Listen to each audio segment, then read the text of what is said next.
and welcome into your ultimate hub of the seasonal anime podcast. Each week we dive into top recommendations, hot takes, and in-depth reviews of the latest of the seasonal animes of this lineup of the spring season. We're about to wrap this up, so join us and let's give you a weekly dose of anime coverage because we're actually on time and consistent.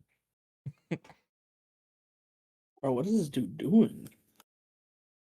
Oh my god. Well, appreciate for getting finger. We hear your boy Legend D Vash, your human typhoon, your house You of heard that right? He's Tempest. getting fingered.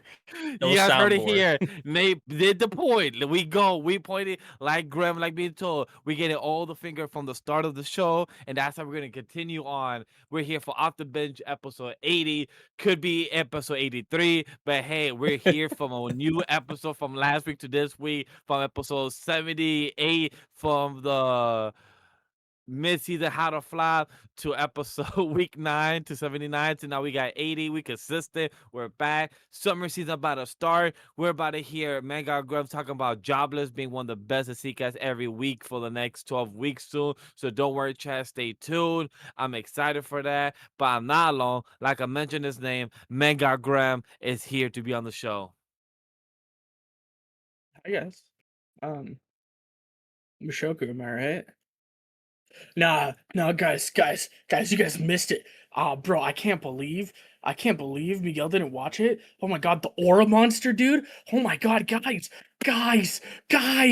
Oh, dude, Nate, did you see that shit? Oh my god, he climbed up the stairs. Yeah. Yeah. Peak, He climbed up the peak, stairs. bro. You guys don't know what we're talking about. You'll find out a little later. But I'm sure you Yeah, know what tangles we're will talking always be in the about. bottom of the description because for those that don't know, I have not been cut up to 3 shows. You'll find out during the show of which those 3 are. But like he said, MemoryNK, glad to have you here. Yeah, what's up, guys? I've been doing a lot better lately. I'm not gonna lie, because lately I've been suffering. I've had no AC in my new place, and I got that sorted out today, so that's been nice. And feeling a lot better in my room where I record and do all my stuff. So yeah, but I'm ready for another pod, 2 in a row. We're back to, like I was saying last week, your regularly scheduled programming. So here we are, winding down the season. We don't have too much left. It's crazy how fast these things go by. I mean, I just feel like this year has been like on 2 times speed. We're like halfway through the year. It's absolutely insane. But yeah, we had some pretty dang good episodes in my opinion this week. So I'm ready to get in and then dive in and see what we're going to be discussing and talking about this week. So Like Member just said, I'm gonna jump in and say this is your go-to seasonal anime podcast where we dive into the best and the worst of the hidden gems of this anime season. It's the spring. We're on fucking week 10. But before we get into that, we're gonna have a quick binge chilling. Even though none of us have any of the binges that we have watched to talk about, but Man-God Grem did mention something about gaming. If you want to mention it, and also Memory could talk about anything that he actually maybe was excited about this past week of the showcase, state of play, or Summer Game Fest. Since, we haven't had a chance to speak about it. So if y'all want to take a minute or two to have your little game sesh, little freak on, go A ahead. little weebs lounge, as it were. the only thing I will say is that I was actually really well. Actually, the first thing would be Spyro. The Spyro thing was dope, I will say. But the main thing for me was the Halo campaign evolved. I feel like it looked really freaking good. I'm still a bit bummed there's no multiplayer alongside with it, and we're probably gonna have to wait a couple more years for that. But for someone who's never played the first, Combat Evolved, I've never played any of the Halo campaigns, to be honest, which is probably wild to say. I know I actually just got Chat. into Halo with the newest game, Infinite, so I have a lot of backtracking to do for And sure. don't worry, we're gonna get him to stream it. A big shout out to a Campaign good Evolved friend, may be something I would stream. Jude. Well, we It will looks really probably do good.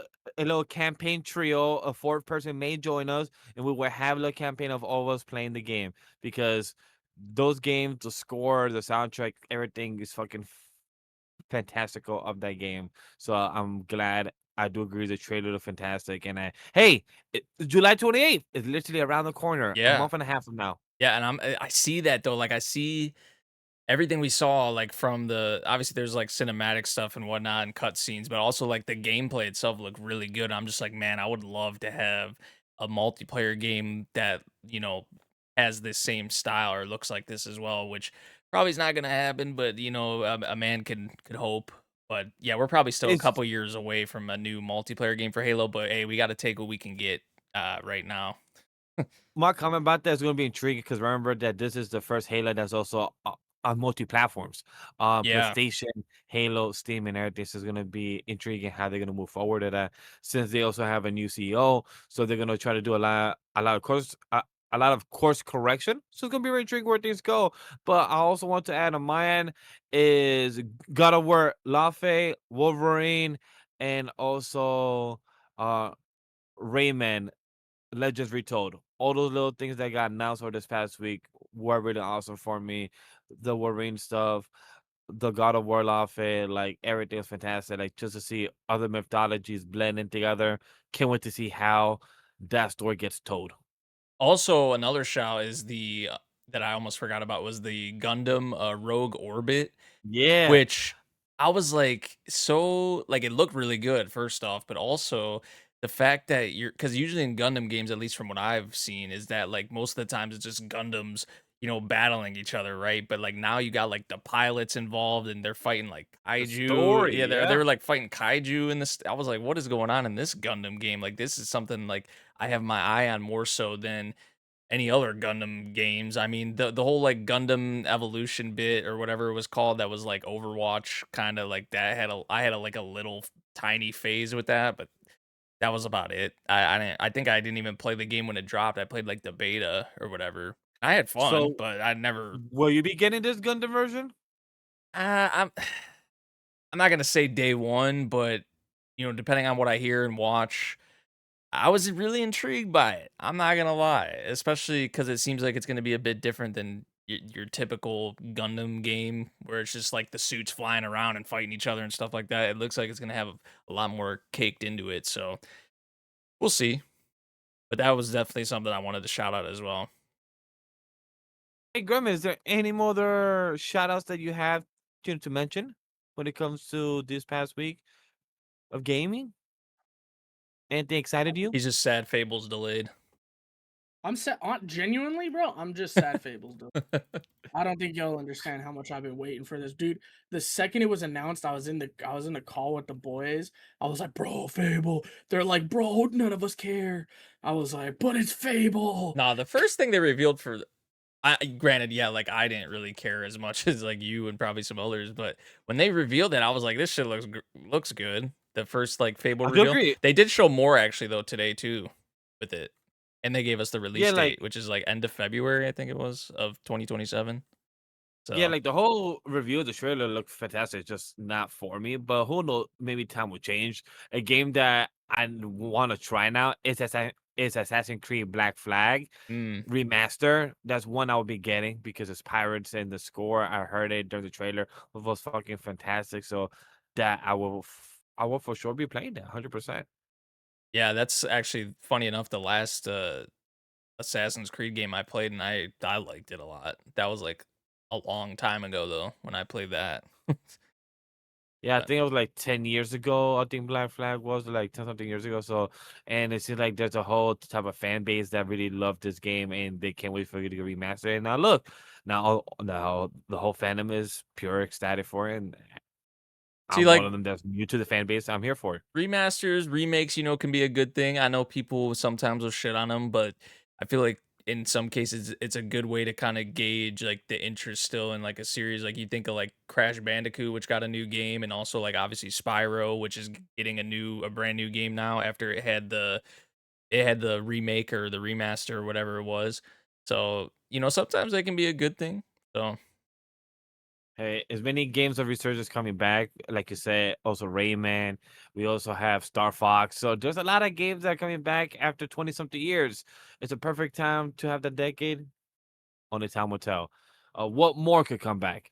But if that's all for the gaming of discussion for when it comes to binge chilling in the off the bench show, we have our action show, the seasonal spotlight For those that don't know, this is a anime coverage of seasonal anime that we're covering from June 1st to June 7th. Since the boys covered on the last week episode of Catching Up, we're just talking about what happened from this past week 9 to week 10, what was going on. So, as for those that don't know, our usual rundown is shonen, then drama, then romance, then our Sika fantasy. They usually like 3 hours long, but we always try to condense it. But the first one is the shonen. There's gonna be first me and Man-God Grem tackling it because there's a few animes that Nate is not caught up on, and it's Kill Blue episode 9, Snowball Earth episode 10, and hopefully Nate is caught up to the last one, Oh Doctor yeah, I Stone am. season 4 I am. episode 3, because I have some things that I need to get off my chest that I need to talk to you about, and I really want to hear your thoughts. But first, Man-God Grem, any thoughts for Kill Blue episode 9? Uh, the fight's over. He's exposed. No one cares. And the girl's hypnotized to like him now, and that's gonna be really fucking weird.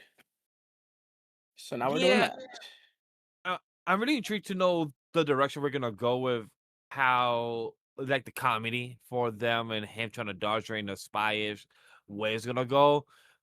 I understand why he feels awkward because he has a daughter literally the same age and he doesn't go that way or think that way. He pokes the joke that like the serious aspect, like for anybody that thinks like that, it's just creepy that like to date somebody when you're this age. So for him to even acknowledge that, so I love the 4-4 breaking of the honesty when it comes to the culture or the Japan aspect. So that was really cool. And I gotta say, after 9 episodes, I still don't skip the OP or the ED, by the way. Those the OP and the ED still fucking slaps. Like I really enjoy it. Like the OP and ED is so good for this such a simple show to be. And this type of soccer player, or triathlon athlete should be in a show called Blue Lock. This motherfucker will. I think he would take and become the main character in Blue Lock. How good he is, and fucking in like any sport. I think he'd just be a fucking great ass striker. He's a triple threat, not a triathlon. A triathlon is a sporting event where you do, or it's a track event where you do three different forms of movement skills, typically swimming and running and stuff like that. So just saying. Anyway, yeah, I I appreciate don't have correcting anything me. to say about Kill Blue. I'm going to be honest. It's fun, but like it's not very. I have nothing to talk about. It's Oh, like that's it totally fine. happened. That's that's the goal for honorable mention. We move on. We give the highlight of it and just talk the fun of it. Like Snowball Earth, episode 10. Um, I look, I'm mad about the ending because of one thing.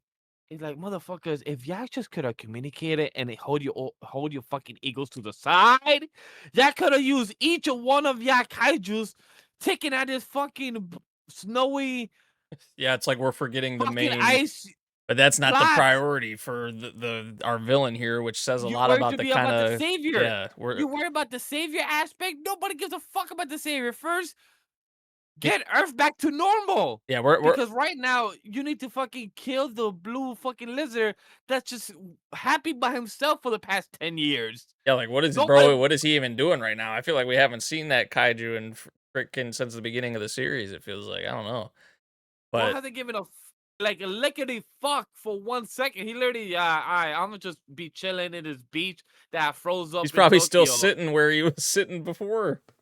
Bro just literally just wagging his tail and legs on a fucking sky tower.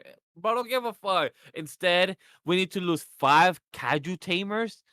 We need to lose 5 Yeah, we're kaijus. losing resources. We lost a lot of resources with this, and I feel like both groups now are at a disadvantage. You know, if there's some other shit that's Okay. about to happen, because it may not just be that one kaiju that froze everything. There could be others too. Like you know, you never know.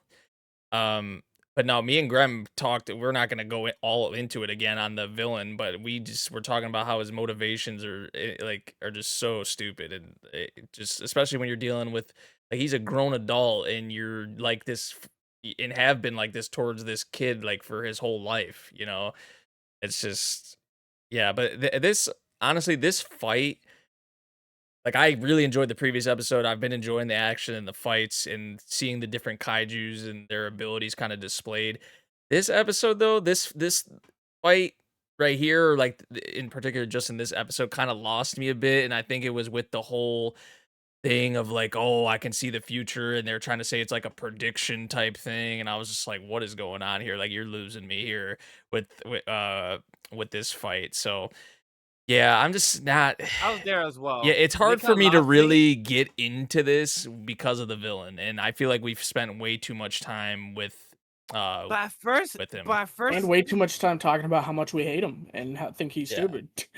but also at first, he was. At first, I felt like he wasn't meant to be the villain. It was the humanoid. But then, like, he just became an antagonist that we didn't give a fuck about. Like, bro, you have an ego that you're attached to a kid that saved the world because you want to be the center of attention, and like you just lost 5 kaiju resources just because of your ego and you want to be the savior, and your other kids that you literally groom and turn them into fucking warriors and soldiers at the age of 12, 15 years old.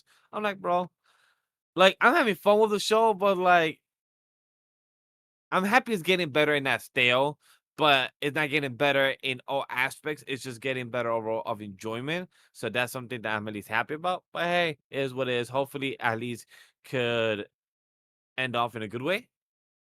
Because I believe we're only on 12. No, this is a 13 episode series, so we still have 3 episodes left. So not much. But if that's all that we got for Snowball Earth, we can move on to Dr. Stone, season 4, episode 3, episode 10. And they, why the fuck is this shit so rushed? Right.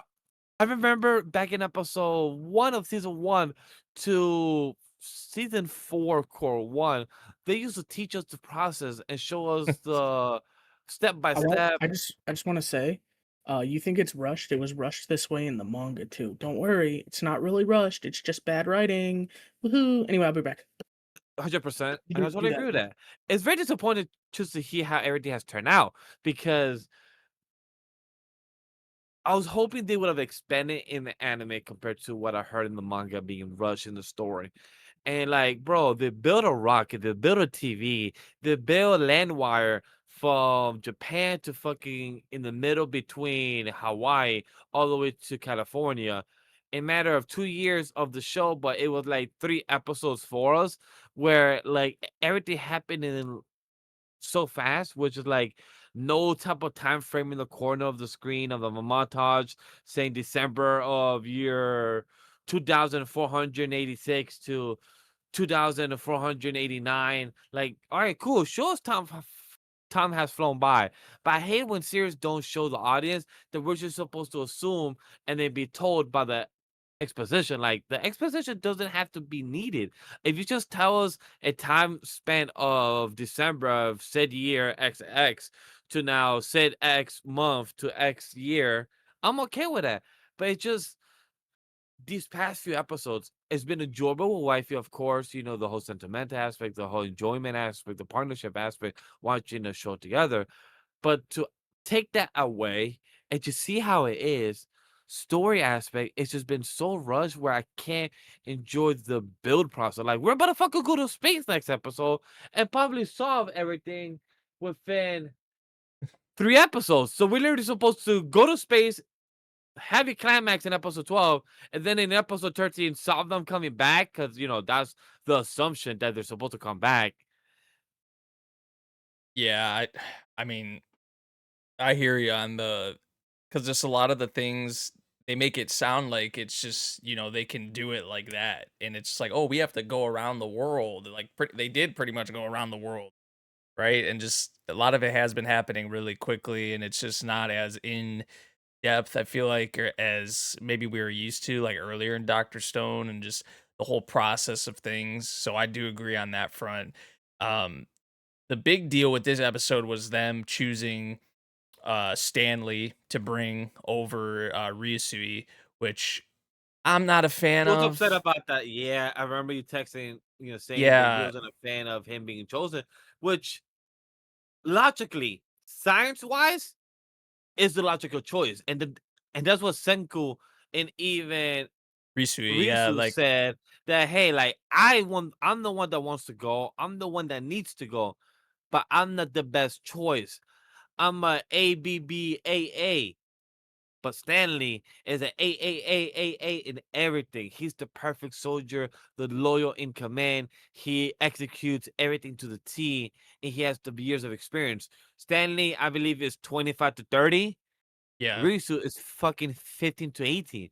So years of experience, just because Ryusu started when he was 5 years old because of the fucking billions of dollars of money, don't mean that he has the experience yet, as Stanley does, since he's been working with Zeno for such a young age. He has experience of longitude, but experience on the field. Right. So I get it. Is it the wrong choice for us as the audience? Fuck yeah. Fuck Stanley. But logical choice in the build to the ship to the moon and go together as a crew? Hell yeah. I mean, I just feel like also it's a thing where what kind of chemistry, right, does Stanley have with Senku and Kohaku?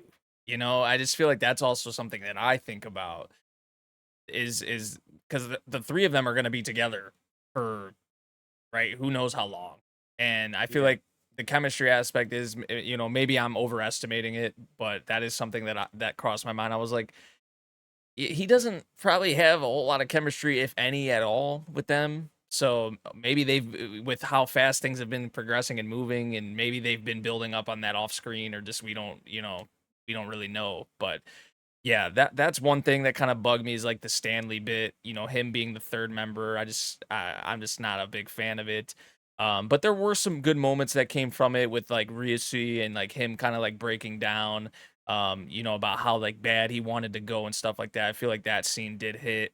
And another scene that I thought really hit in the episode for me was like the ending part, how they kind of did like a callback, like a to the beginning, and it's like a come full circle moment where Senku was talking about like how right now he's counting down, where at like the beginning, you know, he was counting up. So I did like um that whole bit too towards the end of the episode. So I did enjoy this episode. Little nitpicks maybe with like Stanley, and then also another nitpick for me would be like I was expecting the astronaut suits to look a bit cooler. I know that like astronaut suits aren't supposed to be all flashy and cool looking They're anyway, not. but like They're basic in as anime, bitch. in Doctor Stone, right? I'm just like I expected a little more from the astronaut suits. Like I said, it's just a little nitpick for me, but yeah, Nate, they built a fucking cell phone like a computer carrying a 20. That was like a 50-pound. Like you carry a whole type of military suit as a cell phone. You're expecting them to build an astronaut suit in a flashy way. You have high expectations for yeah, Senku. I like I He's said, the least just a basic nitpick. dude. He's not fashion at all. He's just trying to get He the is straight job to the done. I point. Yep. yeah, But look, one more thing I like to add is also a great, beautiful thing. Even with the flaw of this series being rushed now and the story bit being, starting to feel like a montage, it's beautiful to see when we first started this series 10 years ago. Doctor Stone was given the idealistic of him wanting to go to space and us seeing the backstory of him wanting to build a ship with Zeno. 2000 plus years later, they do that get that done. So that was beautiful to see everything come full circle, even if the worst way possible to get it done, mhm, it got done. So that was a beautiful way to see everything come full circle on my end. So let's see how the last 3 episodes come full circle. Because I know it's going to be interesting from 2 anime only here when we come to discuss in the next 3 weeks when for it comes sure. to our tier list. I was trying to remember what was the name of our segment, but it's a tier list. But other than that, I think that's all we got for our honorable mention Yeah, for the shonen spotlight slash for the action. Now let's get to our in-depth deep dive for our first one is Daemons of the Shadow Realm episode 10. And guys, I'm so happy to be on here because I finally caught up to Daemons of the Shadow. I said fuck those reaction videos for that series, not saying because I didn't want to, but it's because those were not getting views. So I'm like, fuck it, it's not popular. I'm not I don't need to do this, so I'm gonna just watch on my own. And so glad I did because as a binge, this was an enjoyable binge. I did watch it in English dub all the way up to episode 9, and then on the last one, they're not cut up, so I did catch up to episode 10. So it was a really nice transition just to see how everything go. But I really want to hear your guys' thoughts since I didn't get to hear on your last week coverage about it. So I really want to hear you guys' thoughts. How did you guys think about this episode and just overall thoughts first, right before I jump in? Um, I mean, very action heavy episode for sure with this one, which I feel like was to be expected with like the long legs and long arm and stuff like that. And I feel like it did kind of create for some like dynamic action pieces in this episode, which I did really enjoy. Also, you got some like sniping and stuff like that. So obviously, I'm a fan of things like that, seeing Dara and whatnot. Show out, excuse me, in that aspect. Also, though, you did get some some story bits in here too, and I feel like also they finally did kind of, which he was shady since he got introduced, the Asuma guy from the Kagamoris. Um, Once I heard his voice actor when he was first introduced, his voice actor like plays a bunch of villains. So I was like, okay, Ah, yeah, this guy's gonna be a villain at some point.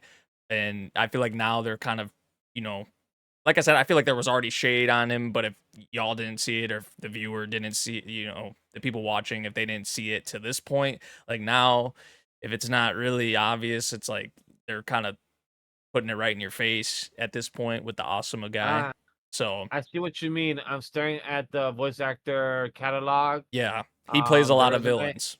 Yeah, he plays a lot of villains. Yeah. Seeing it right here in front of me. He definitely plays. Oh, you was You know, Cornelius? You was motherfucker Cornelius? Oh, motherfucker, no wonder. Oh, I hated you Cornelius know, you voice know actor. why I knew he was a bad guy. Like, let's be real. Characters design says a lot, Oh and yeah, that's too. that motherfucker's Gin from Bleach. Nah, he's a Thank bad. you. Thank you. You was in my brain while I was watching that. I was like, yo, he reminds some guy from Bleach. I'm like, it's not Aizen, but it's somebody close with Aizen that has that smirky eyes. And I didn't do the research because I was in my binge zone and everything. So I'm like, yo, who is it?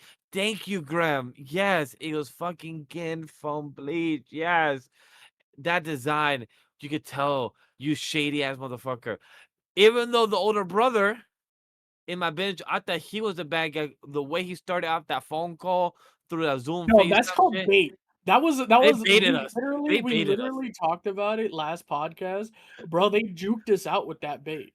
Oh shit, that shit fucked me Bremen up. was trying I'm to like, say it was oh a double bait. I'm like, nah, bro. It's a double bait, bro. I'm telling you, he's Nah, the bad guy. He nah, has to be. nah. There's no way you do such an obvious bait for it to be bait, right? There, you have to be triple. I You trust have Grim to in be this triple one. bluff, bro.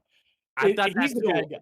I thought that too. I'm like, wait a minute. Could they have bait us to I lie mean, to us? maybe he could be like working in tandem with the Asuma guy or something, but I don't think he's like the main villain or Oh something. yeah, but we Yeah, already yeah. knew But Gin was I a still bad don't guy. even Like, think. I still nobody don't on the even think. planet thought Gin was a I bad just think guy. that was like a comedic like bait kind of thing Oh, it was a great with the comedic bait. manga I'm like, author oh, you dude. raggedy bitch. Like, you got me. Like, you spinning around. But yo, when Gin, bro, I knew that motherfucker was a bad guy. I'm like, nah. Like, your attitude, the way you're talking, nah. Fuck this bitch. Nah. But it's interesting that we see his type of demons is black and white. One is a butterfly. Uh, uh, I wonder if the other one is also a butterfly or if it's a different moth or like a different like type of insect. Yeah, all we saw was like the red eyes, right? Yeah, the red eyes. Yeah. I and I love how you responded as well. Yuro was like, "Wait, which Kagomoro?" Because he trusts his sister. Like he trusted what she said. Like, "Hey, these are good people. They have protected me, and they give you their word that they won't harm you or they won't follow you and everything. So trust them." So then he like, "Hey, which branch? Because there's always a branch, or like there's always a bad apple." Is what he mentioned. So I love how he trusted his instinct and not reacted. So that's really dope as his character. Hmm.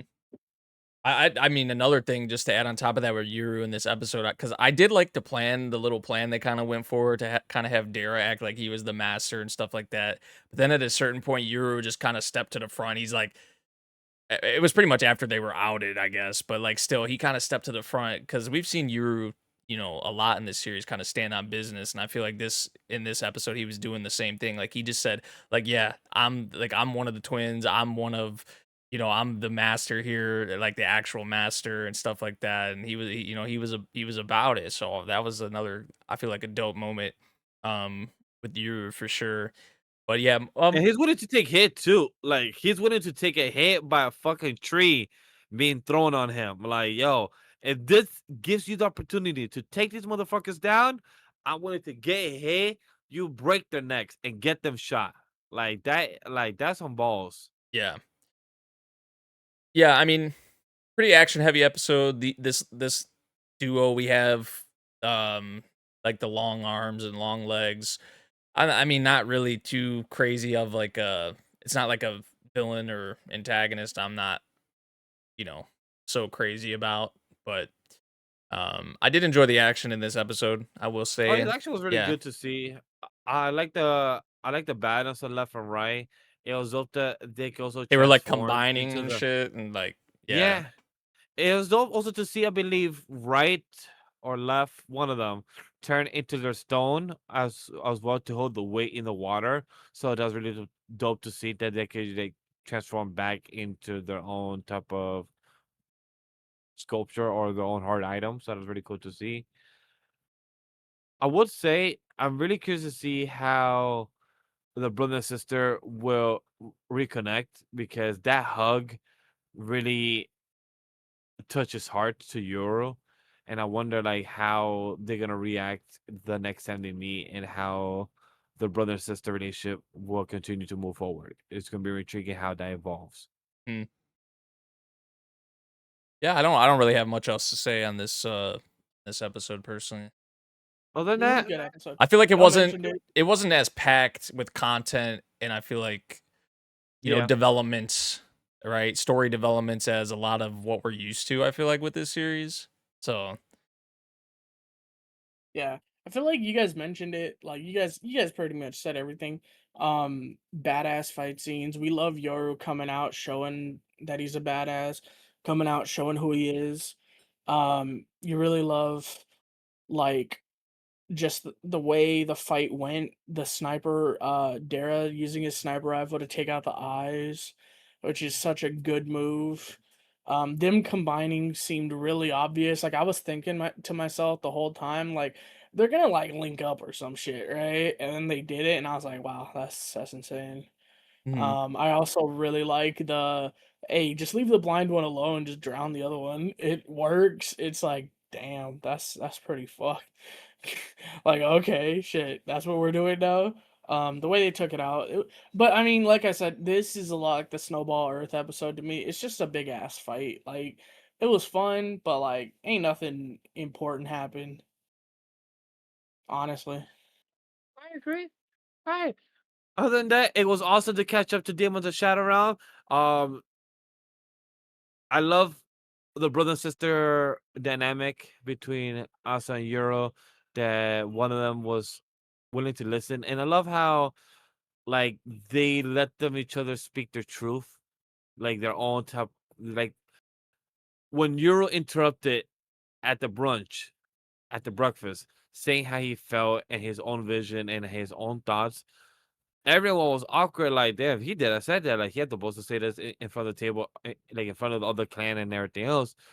But they let them speak their truth. I love how in other shows they get interrupted or get cut off or gets, or they get kicked out of the room.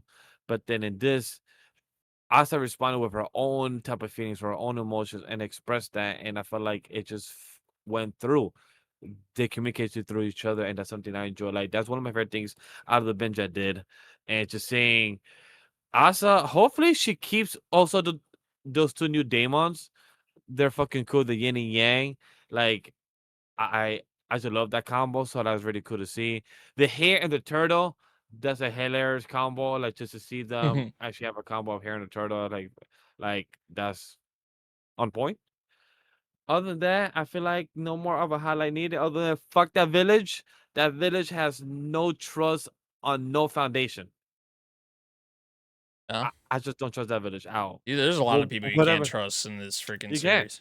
series. You can't. Like Definitely people, don't trust the Kagomori. Shit, they're shady as yeah, shit too. yeah, she is too.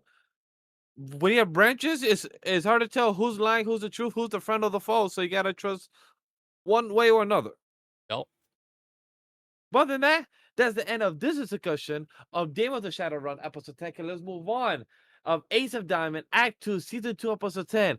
Has the series continued to be good? Has it gotten better, guys? I'm out of touch here. Haven't heard from you guys in a while when it comes to the series. Have they dropped the ball still? Are they rushing matches? This match has been better because it's actually been way better paced, which is kind of what I guess we expected. I mean, at first we were kind of worried if they were gonna try and fit everything, but that doesn't obviously seem to be the case. Um, but no, that yeah, the second half of this season has been a lot better, due to that. But kind of where we're at right now is what seems like Sato about to finally break through. Brutal cliffhanger we had also this week. I know anime only people I, are probably pissed about that. Because you bro, got I a met, runner, in scoring position. You're about to get the next pitch, and then it's like, nope. yeah, So I messaged Nate earlier today before he had watched it. I know, right? And I messaged him a picture of the ending screen. I said, "I'm fucking angry." I said, "What is this?" Mhm. And he didn't answer or nothing, but it was just a brutal cliffhanger, man. Yeah. Like, oh, I was okay. So I was kind of right when we were talking. I was like, "Come on, Yuki's gotta hit something, right?" And he did. He hit it right to the warning track. He hit it right there. It got caught out. It was like, fuck. Yeah. So I mean, Yuki did make contact. I was right, but it didn't matter. Ended up turning over the side. We got our boy Norifumi Kawakami, because yes, everyone forgets why they call him Nori, in case you're wondering, because his name is Norifumi, so our goat. Kawakami comes out and shadow pitches. Basically it's the same thing as when Furia was on the bench and he was throwing rockets just to get everyone to look at him to like calm the hell down. It's the same type of dealio. He came in and set everyone straight, made everyone go, nah, you got this. And coming off of the ace doing the exact same thing, everyone's like, damn, Kawakami's still here, we can't lose. Kawakami's still here, we can't lose. So gearing up, Sawamura struck out the side. He struck out the side twice, right? He went up and down 2 times this episode, right? Uh, I believe so, right? Or is it only once? I don't know. But he struck him out in order.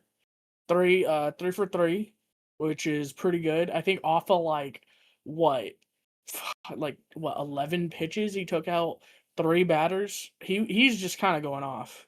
Yeah, I It mean was this actually kind of whole filthy. yeah, I mean this whole we talked about it also last week. This has just Yeah, been a pitcher's duel really, but like you can kind of tell the tides is turning because they kind of actually went into it in this episode is that they're starting to kind of key in on like on Amahisa and his pitches and that's the thing also is that like the more times you go through the rotation for a lineup the more likely you are to get hit. Now, sometimes the pitcher just has the better of you. That's just how it goes, and it doesn't matter how many times they go through the lineup. But in a lot of cases, batters start to pick up on things. The lineup, picks up on things, and they point that out to the rest of the players, or the coach picks up on things and points that out. So, that is something we saw in this episode. And yeah, the Nori bit was awesome. I love the music they played for that scene as well. I feel like that music really hit. Just the fact that everybody knows, right? Or maybe, well, not everyone, but people know, the team knows that he can't do anything right now, but he's still going out there and doing something, right? Doing what he can in this moment. And I feel like that was just a huge motivational thing for like the whole team to lift the whole team up in that situation. And yeah, Sato's making their move now. Kuramochi doing his thing, obviously got on base, stole a base. We got a runner in scoring position right now, so looking good. We got the top of the lineup up. So yeah, looking good for Sato to turn this around. You got the And former third years in the crowd yeah, saying you're the Keystone Duo. You aren't just an annoyance like I was. You're an actual real batting threat. So go out there and punish them yeah, for coming forward and acting like they're about to make you hit to one of the outfielders. Like, nah, fucking punish them, bro. Hit it over their heads because they brought the outfielders in to help prevent a cover run. against Yeah, Kuramochi. So it's like, bro, just fucking dink it over their head. Just right over the outfielder's head. Type of thing that honestly our boy can do. And we got the like we mentioned, the brutal fucking cliffhanger. We see the swing. It looks good. The swing looks good. I don't know if it's early or anything, but it looks good. hmm And I don't know. I'm yeah. excited. And there was just a lot of nice like shots. Like I feel like a lot of the designs, like there was like I don't know, there was a lot of bold like striking images in this episode for me that like stuck out with a lot of the different players. So yeah, good episode. Yeah. We also got the blue aura on hmm Sawamura, which he normally has the red aura, Yeah. right? He normally's got the red because with his shiny orange eyes, right? hmm But he's got the Furia aura, bro. He's got the blue aura going right now. Fuck it, y'all ain't even touching a pitch. And Which let's yo, be real, that Sawamura had a good ass at bat too. He made dude. He Amahisa took what, work. 8 pitches? He made Amahisa work, which was It was like, crazy. especially I in this think. situation, because uh, he's getting more and more tired. Like, he may have struck out, but I feel like at bats like that take a toll on a pitcher, especially when you're going up against the other pitcher, and this should Yeah, be this against the other this should pitcher. be a weak When link. This should be a weak link in the This lineup. should be a weekly, and then the But he worst, made me you're pitch coming almost 10 off pitches. right, and you're also coming off, right, of walking, like, facing Amahisa, and fucking 1, 2, 3, he's out, and not a single wasted pitch. You took him out without even trying. You saw him come up, and you sat his ass back down, and then you took him for, what, 5 extra pitches than he threw to that you threw to him? Mhm. That's Yeah. that's gotta be fucking really messing with Amahisa too, because he knows, bro. Not Furia. Fuck. Ajun doesn't bat well. Like he's never batted well. So even worse. It's really one of those things that's like getting to him, and the pressure that Ajun was giving from the mound. Now it's kind of translating back over to Amahisa pitching. So Amahisa's feeling the pressure from everywhere. And then you've got Kuramochi, the fucking the badass on the bases, sitting there. He's like, "There's no way he's gonna take off. What? Like I picked him off last time. There's no way in hell he's gonna." And he takes off instantly on the first pitch. Nah, that's gotta fuck with your head. Yeah. Like, bro. And the way he said it, he's like, "Coach's orders? Fuck that. I don't need to look. I know coach says the same thing every time. It's always go." Like I've got the green light. Like I've got the green light to go whenever the hell I want to go, and motherfucker, I'm gonna get in scoring position, I just especially feel when like my partner's up the bat. that which I know for me, like, see, when I see that a scene like that, I'm just like, that's just like bad coaching in my opinion, or like I don't know, just to not even throw over there and check on him, because that's usually what pitchers will do, just to kind of keep them, honest, right? To True, and just Amahisa didn't yeah, even look at him. yeah, like he didn't even, like, the scouting, you got the scouting report, like, yeah, you got him once, but this dude still will run on you every time, like, and you There's got like to know that. three, there's like 3 people in the entire series that we know you better be throwing the first, try to pick that motherfucker off because you don't want him on base, right? Mhm. That's Kuramochi, that's Carlos. Carlos, and the boy from the H school, the one that they're gonna meet in nationals if they end up going, right? Mhm.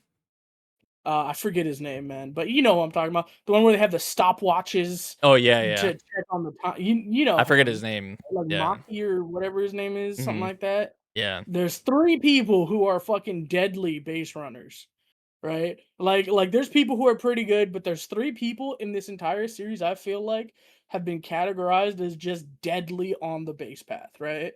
And it's those 3. And you're not even gonna check. You're not even gonna check them. You're not even gonna throw just to Especially check. in this situation. Especially in this situation. But hey, that might be the pressure getting to Amahisa, right? True. That might be a little aspect of the pressure getting to him, and even to the catcher, because the catcher, bro, I'm gonna let y'all know, the catcher's job is to put his mitt down and say, "Nah, motherfucker, throw it." Like I'm not opening my mitt for you. Throw it. Get your fucking check. Like, throw it to first. Like, that's something that the catcher does. He will put his mitt down and tell him to throw. Like, I'm not telling you to give it to me, give it to him. Yeah, You or know give him damn the well he's sign to doing pitch his out. job. Yeah, something like that. You can do Yeah. both, right? Yeah. But he wasn't given nothing. I don't know. Maybe it's pressure, And they also and could be maybe thinking like, oh, they're they need every base runner they could get, right? So maybe they don't want to take any risks, like there's also maybe that aspect too to it. But like I said, you got the scouting report, they like how, especially if Kuramochi gets on, like he's going, right? So, yeah. and he still had There's a big nothing ass really lead. He still had a big ass lead too. So like I would have at least checked on him, or pitched out, right, he to kind was of keep him leading at honest. least a third of the at least a third, which is insane. Yeah, Especially since we saw the pickoff movie has worked last time with a shorter lead. You're gonna let him lead that much and you're just gonna pitch? yeah. Nah, nah, you fucked up, bro. I don't know if that's pressure, like you said, bad coaching, but that was unexcusable. You can't let Kuramochi get that much of a jump, you know? Hmm. Yeah. But But yeah, you know, we got the heart of the order coming up. So it's like I said, it's looking good for Sato to kind of turn this around. Amahisa, you can obviously tell he's getting pretty exhausted, and he's making bad pitches yeah, too. yeah. So we shall see where the game is winding down. It's about over. So yeah, that's about it for Ace. And now we can move on to Wistoria, Move on to a story. which is like the only It's thing I didn't get to this week. Pretty Wait, much you didn't funny. actually watch this? Oh, Nah, bro. I We get to finally see what it is in his memories that are missing. Because yes, believe it or not, there is a portion of his memories that are gone. And it makes sense because I'm gonna be honest, his attachment to Elfaria makes sense, but we know his perspective on this. What we don't know is why the hell Elfaria cares and loves Will so much. And now we're getting that backstory because there's actually a portion of memories that, like I said, he was missing. He goes, he gets caught, not caught. He gets helped out, and she says, "Look," she has him take off his shirt. That happened last episode, right? And she's looking. We get to see our boy. His name's like Julius or whatever the hell is. I want yeah, to say Julius. the That's Tsundere. ReZero. Yeah, the Tsundere Ice Mage sits there and gets a good look at Oh. our boy's body for the first time, and he's like, "Holy shit!" No, he does. He I gets a know, but good look at this his is body, and phrasing is crazy, man. he's like, "Damn, he's so scarred up. What did he do? Like, this is what he's done to try to get into the tower. Like, holy shit! Like, he's scary because he's scarred up. He looks like I want to say looks like Guts, but that's just a lie. Guts has scars on scars. Anyway, this guy he is pretty scarred up though. A lot of scars on his body, a lot of wounds, a lot of closed and open wounds all over his body, and it kind of gives him a bit of respect. Like, holy shit, he really is that guy. He really is that serious about this. And our wise old mentor girl with the split hair sits there and goes, "Ah, I see." And there's a big ass scar directly in the middle of his back. It says, "That's the key to unlocking your power. Do you remember how you got this scar?" And he goes, "I was protecting Elfaria." Okay, but what happened? I don't remember. So like, I was protecting so you her. know, like the baseline Yeah, of he it, knows the but not the baseline is that he got it protecting her. yeah. And so she puts him to sleep and sends him back through his memories to go re-experience the past. Hmm. And he eventually gets to the point where his memories start to get dark and fogged up and unclear. Um, Another cool thing before we go directly to that plot point is the book telling the story of the hero. When you look at it, when he looked at it, being an adult now or an older person now, he's looking at the picture going, wait, is that just Finn? Is Finn the hero of Legends? Which is interesting, you know. Of course, Finn. If you don't know, Finn in Don Machi is like literally the goat. Like it's kind of like his whole personality is that he's a badass. Like everything he is known as the hero of his race. So him being another hero like figure in this show is also like, wow, who would have Right. guessed? Exactly. And also our grandma, beauty grandma, you know, sexy big titty grandma, sitting here going, I normally leave it to Finn, but I think I normally leave it to Finn, and I agree with his methods a lot of the time, but I feel like I need to just give a little bit of a nudge to our boy and let him help, because if I don't, he's gonna fail here, and if he fails here, then Alfaria is gonna freeze the whole tower. So I'm gonna make sure that doesn't happen because she's kind of crazy. Did they? So we do get. Did they? You said his memories were sealed. Is that what? We don't know if he just forgot or if they were sealed. Like it seems weird that he just doesn't remember this part, Yeah. you know.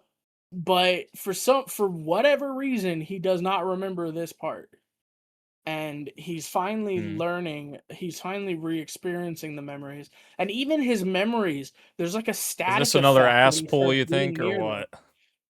It's not that it's an ass pull, it's just that it makes no sense for, like, unless his memories were sealed and she's I unlocking mean, if they them, knew it makes no if they sense, knew about right? the whole the whists and shit from the beginning, Yeah, maybe the that's wish. why to seal it.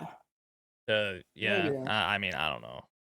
She literally calls it his origin story, though. So it's like, you don't remember your origin story, but you need to learn your history because you're Wiss and you're Tori.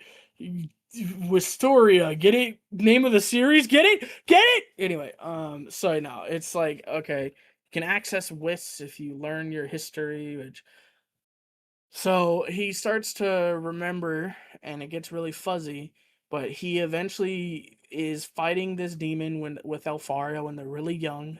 They're like 7 years old or something. And Alfaria is fighting this thing, and Alfaria is getting outmatched. And her spells are getting reflected back. And he stands up and protects her using his back, and he gets hit by her spell reflected back, and it hits him directly in the in his back. And then as he's there dying, light flushes out, gushes from the wound, and he turns around, eyes Super Saiyan looking, and he uses her power and activates his ice sword, and he's like, wait a second, now I know why, when I was fighting that demon, why I thought that this sword was unstoppable. It's because I've used it before. And of course he does the team attack with Elfaria, and they take the thing out, and there's no explanation whatsoever as why he didn't have these memories before, or what the fuck is going on, or why any of this isn't an ass pull, other than, oh, we wanted him to be a whiny wimpy bitch for the beginning. So yeah, it I don't know why it. Maybe they'll explain that his memories were sealed or something, or the power of Whis took away his memories because his body wasn't ready or some shit. I don't know. We'll get some sort of explanation next episode.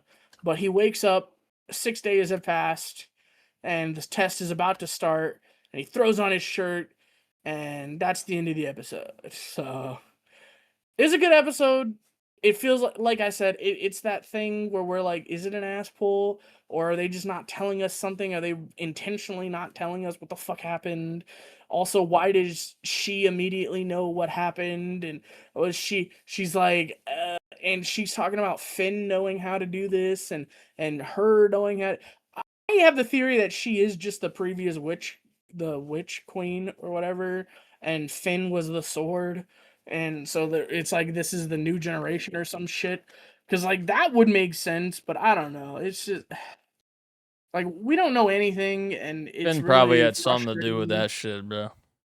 Honestly, like Finn probably Wouldn't be did. Who surprised. Like, knows? who else, you know? It's like honest. We don't know enough, and it's not because we don't know it. It's because the story's not telling us, and Yeah. I which mean, is the most frustrating thing, right? it's good Because that like they're at least getting into the freaking any backstory with them because I just feel like you see how the characters, like how Will and Alfaria are about each other, but like the viewer, like I don't even really feel that much of like a connection really between them, honestly. yeah, but they grew up in an orphanage together, so they've known each other forever. And Alfaria's been in love with him forever, and he loves her, but more like a sister type thing. I don't know. It's complicated. Yeah. I mean, Hey, let's go to I never really felt too strongly about their whole. I because don't we know. didn't know anything about it, Yeah, I right? feel like it And wasn't even like you knew it was there, but you didn't really know it was behind it, or like, right? So I feel like now that it's getting into that potentially, yeah, I feel like it's good. So, but yeah, I still need to watch the newest episode. indeed. But let's get to the category we all actually give a shit about. Um, because holy shit, we got two bangers of episodes that unfortunately our other co-host is going to be missing for because he is 2 episodes behind on Akane-banashi and hasn't even started Nippon Sangoku. So He tried to watch. He put the yeah, he effort. tried to, but Amazon told him to go fuck himself or something. Yes, exact words. Exact words. Exact words.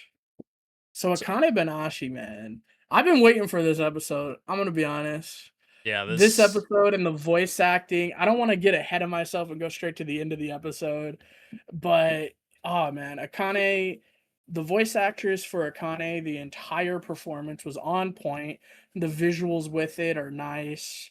It felt like we were getting baited the whole time that she was going to end with the sad ending, and instead of going for the sad ending, which wouldn't have been, because like that's the thing, right? The sad ending, they were told, right, is that the sad ending doesn't get used anymore, right?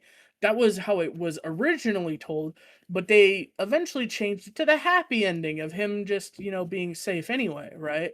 Or being saved by other people or something, right? But this time,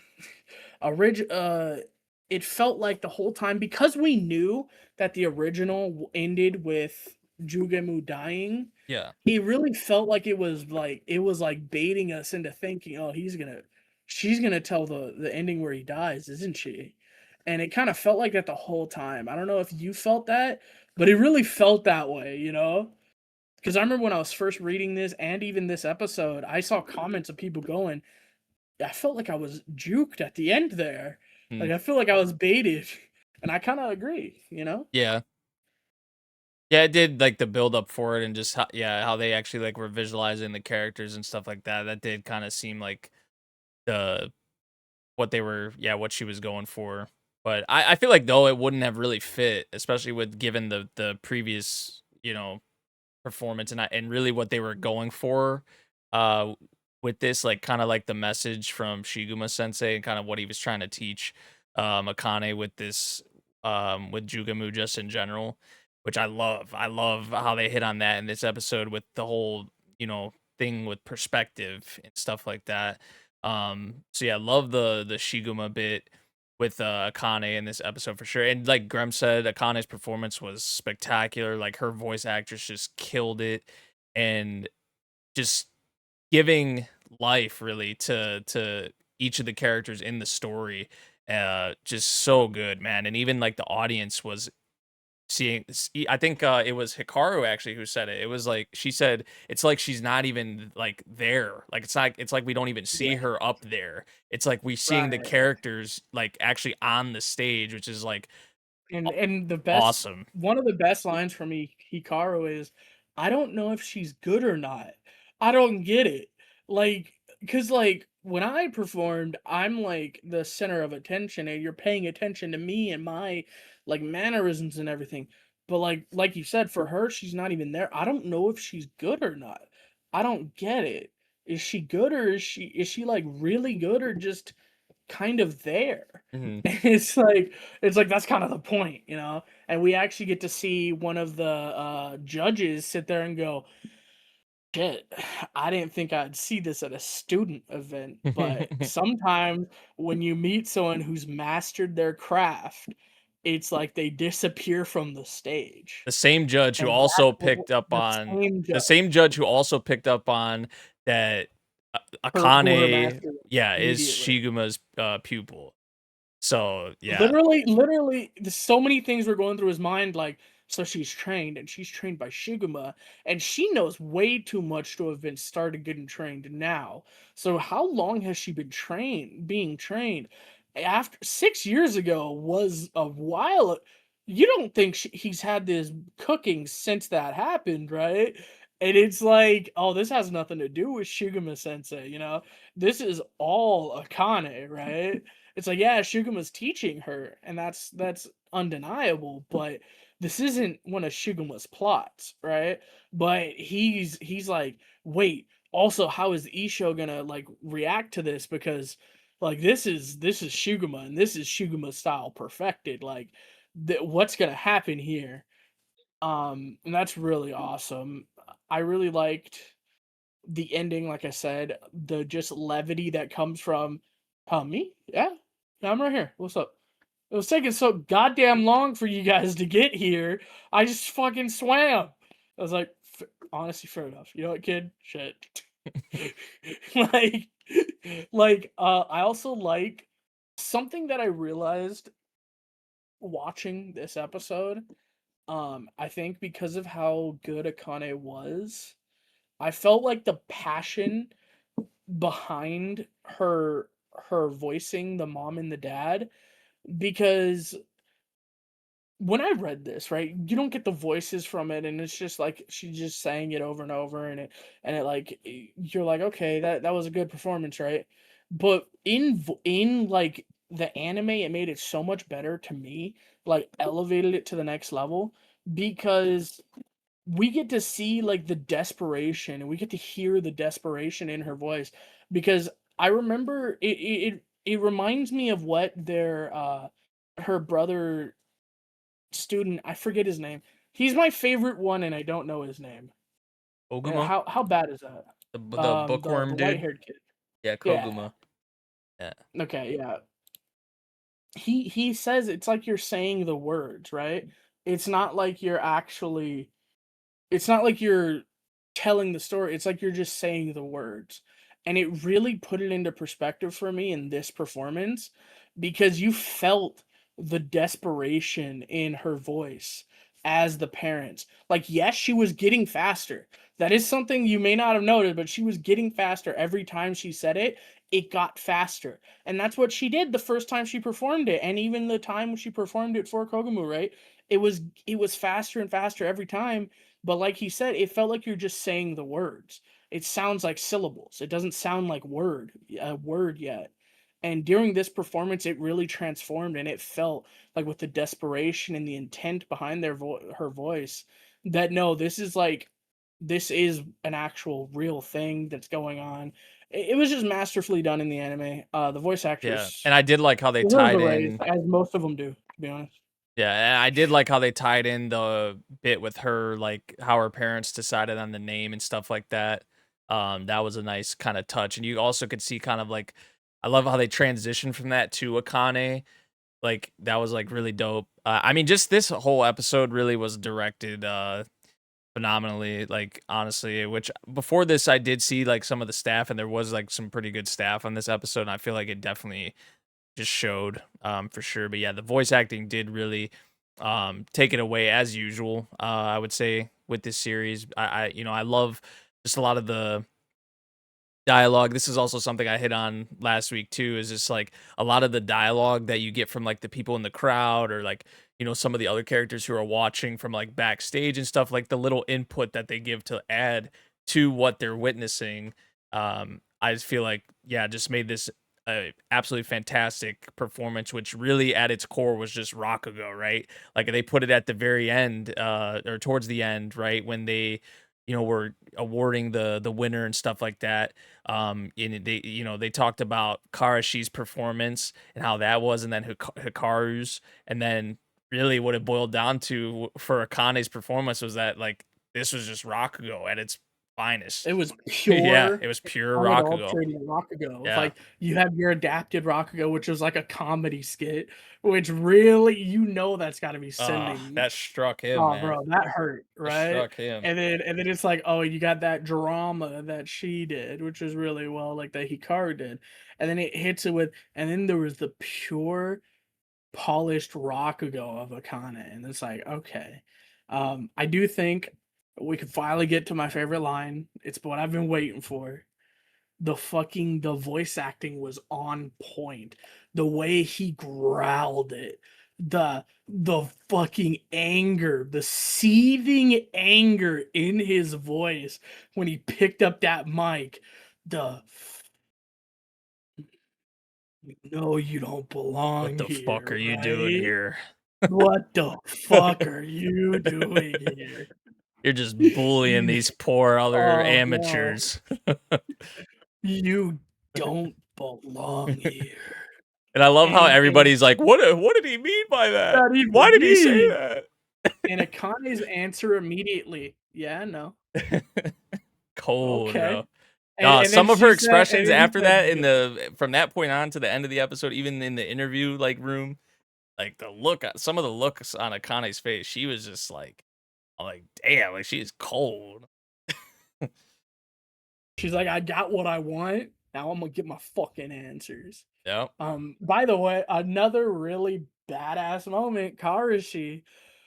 See, Hikaru felt the pain, but she wasn't nearly as pissed off as Karashi was. Hmm. Karashi was seething. He said, "Oh fuck no," Bro, I'm just and an and amateur. and Because his and his especially homeboy, him with his the homeboy's ego. like, yeah, his homeboy's like, "What do you mean? Why are you so mad?" Like, I don't know. It's like, yeah, comedy skit. I would be mad about that too. And he's like, no, not that. I'm talking about what Isho said. It's like, okay, but I don't get it. What's the problem? He said she didn't belong here. Like as if a professional beating the shit out of amateurs is unnice. Like it was fucked up to us. Basically saying that that we don't even deserve to be in the same ring as her, is what he said. Yep. And it's like, that's damn fucking right it is. Which is, oh dude, it's such a good moment. And the way the way Isho's voice actor really handled that and made it really was like, ooh, Yeah, that should hit. ooh, the seething, and then going into the interview room, and even the interviewers going, what the hell, this is so tense, like this room feels like a battlefield right now. And Akane, without missing a single fucking beat, 6 years ago during the Shujin promotion test, why did you expel my father, well, she didn't say my father, but we'll get to that next episode. Shinta Arakawa. And Bro was just smiling. the This smile fucker, on bro. his face, bro. Bro looked like the Hulk after the Hulk like caught Loki, or was it in Avengers 1 when they say Hulk smash and he got that big ass smile on his face? That's what Isho's face reminded me of. The yes. Oh, it was such a good episode, man. Yeah, very The good voice acting episode was all on point, around for for so sure. many aspects, for sure. Like, yeah, it was really good. And definitely an episode I was looking forward to. and it definitely delivered on all fronts. So yeah, very very happy with Akane this week. Really as usual, but especially this week. So yeah, Nippon Sengoku, we got our main character back. Holy shit, he's still in the show? Yeah, I thought this guy died like 5 episodes ago. What the hell? yeah, He exists? Holy shit. and bro's getting right down to business, honestly. And I don't know. The first half of the episode, like, cause yeah, I was getting a little worried at first, cause like even the first half or so of the episode, he wasn't really around all like that, cause they were focusing on, uh, they were still focusing on kind of the next moves for Oga and stuff like that, and kind of their next steps, and Olga kind of like her new perspective, I feel like, in a way too, going forward, like on the battlefield and stuff like that, and really their kind of next plan and steps like that. But yeah, ultimately we got our main character back, and I don't know, man, he's just like, every time I hear him talk, like in a group and just him, it's just hard not to, what's the way to put it? It's hard to like argue, right? Because just what he's just so logical in the way that he puts things. It's just like, I'm sitting here, I'm just like, man, if I was in this other person's position, like, yeah, I couldn't really say shit. Like, what am I supposed to say? Like, he put it he put it he put it right, right? So like the guard or whoever, it was one of the A people. fucking guard. Yeah. Dude, why would I? He just went to bed. Sure. Okay, cool. Anyway, summon him. I need to talk to him. You can't. You're a lowly commoner. You can't. You don't have the station to meet with him. That's true, except for I'm an auditor of this Cour, and I am being sent as a representative of this Cour. Therefore, I do have the position. Anyway, I need to meet with him. What do you think you are? Blah blah blah. And the whole conversation just went in circles, and he was being demeaned and like physically assaulted, and just this dude was being like an absolute asshole to him. And he said, you're gonna sit there and dishonor him by calling it to him. He's like, I'm not calling him. I'm requesting a meeting with him. And if you want to say that this is disrespectful, and you want to see if he would weigh a 8-hour sleep against his army dying, sure, you can do that. But and the way he did it coldly and calculated, and never like when I retell it, I'm a little bit heated. Him though, completely neutral the whole time. Like, yeah, okay. I don't understand how that means anything to me, but sure, yeah. And fucking fat man comes. He's like, well, I heard what you guys were talking about. 2 seconds to put your weapons away. Everyone put their weapon away and killed the dude for Which says the insulting, kind of which says person a lot. that he was. Yeah. I mean, really, And then, this guy had the audacity to come at our boy Misumi when really he was below right, him. Like, he was honestly, below me, and like, then the worst part about that is he tried so hard to piss Misumi off in that moment with the his charge was the same as your wife. oh yeah, yeah. You Emma's not. Misumi, Yeah, you saw and it him was like, I close his think, wasn't it eyes like, and I think breathe he also out. said it was like the anniversary too of his It was wife's. 3 years and Yeah, 3 months, yeah, it right? was right on that day. Yeah, three years and Yeah. 3 months. So like, yeah, and the freaking Denki Tyra, like he knows what he's doing Dude, too. Tyra He knows what he's doing. yeah, He's trying so hard to get under his skin to yeah. make him mess up, and he just won't give him the time of And he's not, day. our boy's But not you breaking, know but like, is it but like, you know that uh, if later in this series Tyra dies, you know it's gonna be Misumi he does it. mhm, Straight up. You know it has to happen, right? that would be the Like, most I just satisfying know freaking thing the ever. elation on his face when he finally or he'll be in the same position as Tyra and says, Denki Tyra, 2 seconds. That type of shit, dude. Ah, man. I'm waiting for that with Yeah, my whole body and soul. Waiting for that moment because you know it's coming. It has to come, right? yeah. I loved seeing Misumi put that one girl in her place because like they were going on Dude, this that yeah, they shit. were going on this whole thing. Denki pretty much had everybody by the balls and he's saying like, "Oh, Ryumon's at fault for this." And he's pretty much trying to take over, right, the military and let kind of Ryumon take the fall and stuff like that so he can take control, which is what we don't want. Misumi obviously doesn't want that, which but yeah, this girl who's like freaking for whatever reason you're like a Tyra simp. I don't know what's going on with you, but like I don't know. Misumi quickly put her in her place. I love the frog in a well analogy. Like a frog got out of the well and ended up in the Dude, hall or and then what. the Like, dumbass emperor, bro, looking around for a frog. yeah, and even The Tyra frog? chuckled. Even Tyra chuckled at that. Yeah, Which, even Tyra was yeah, laughing like, yeah, this and the is fucking dumbass emperor, stupid. like you said, looking around for a frog. I'm like, bro, this dude. But nah, that girl got put in her place. I loved seeing that and. Yeah, another really brutal cliffhanger, I would say. We've had a lot of brutal cliffhangers with this week. Now that as we talk about more of these episodes, right? Because like the Akane one we just talked about, Ace, Ippon here with the plan that Misumi introduced, which is a complete withdrawal. Which I'm curious, right? Like how this would play out, but I feel like ultimately this is to prevent Tyra from taking control. And Well, I mean, this may also, be the best option, I guess, but like I don't know. if we take into like what's her name, Ojima, whatever her name is, Oh, the Oga. tiger, They yeah, have a Oga. Thank you. plan for kind of They have a Tyra. plan Yeah. for Tyra coming after them. Yeah, yeah, But exactly. if Tyra doesn't come after them, what happens to their plan? Yeah. Which is what he's trying to prevent.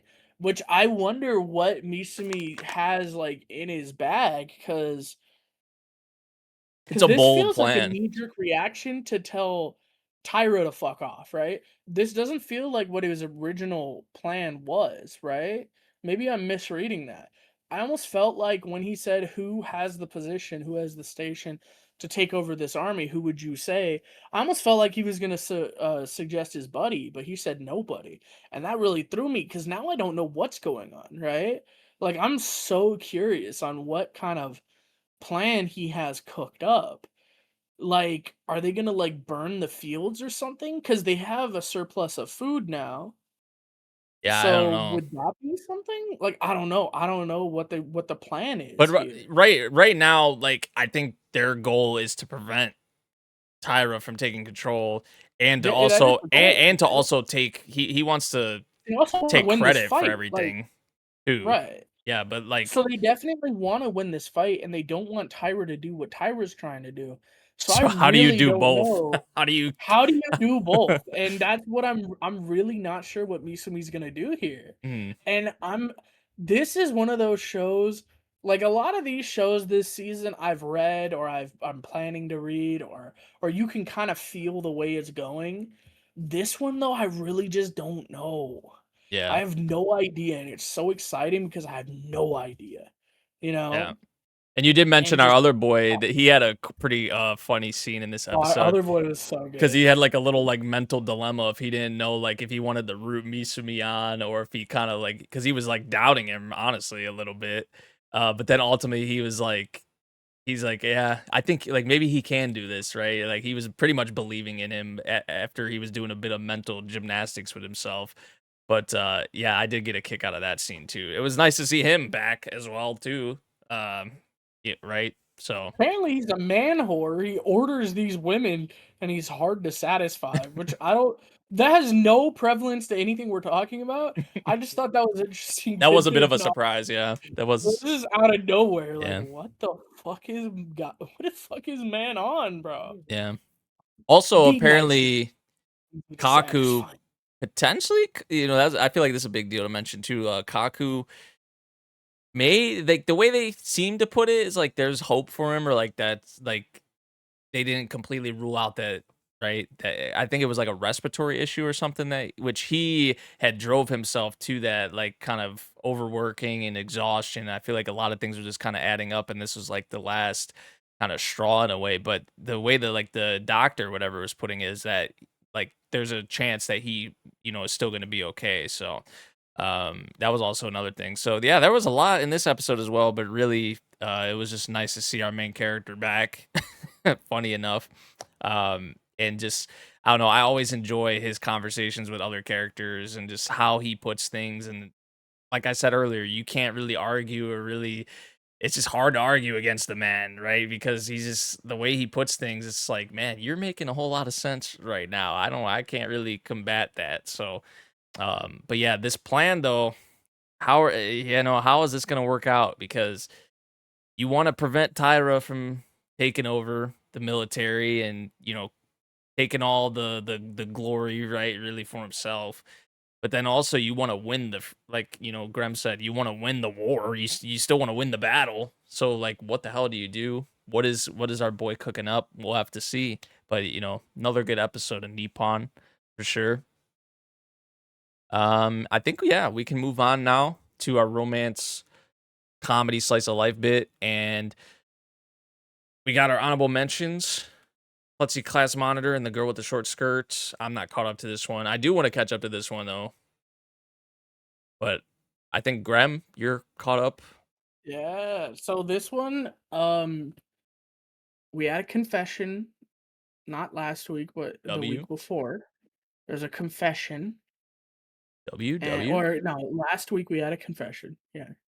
And that was interesting because it kind of just got immediately swiped to the side. And in this episode, there half the episode is her going, "What the fuck?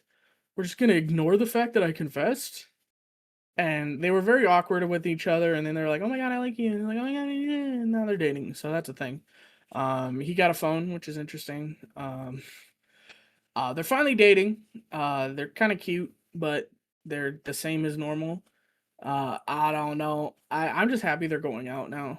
Um, but other than that, I mean, I just wanted to bring up that hey, there is another romance this season that had a confession happen. So we're not in the honey lemon soda phase where nobody confesses and the entire show is shit.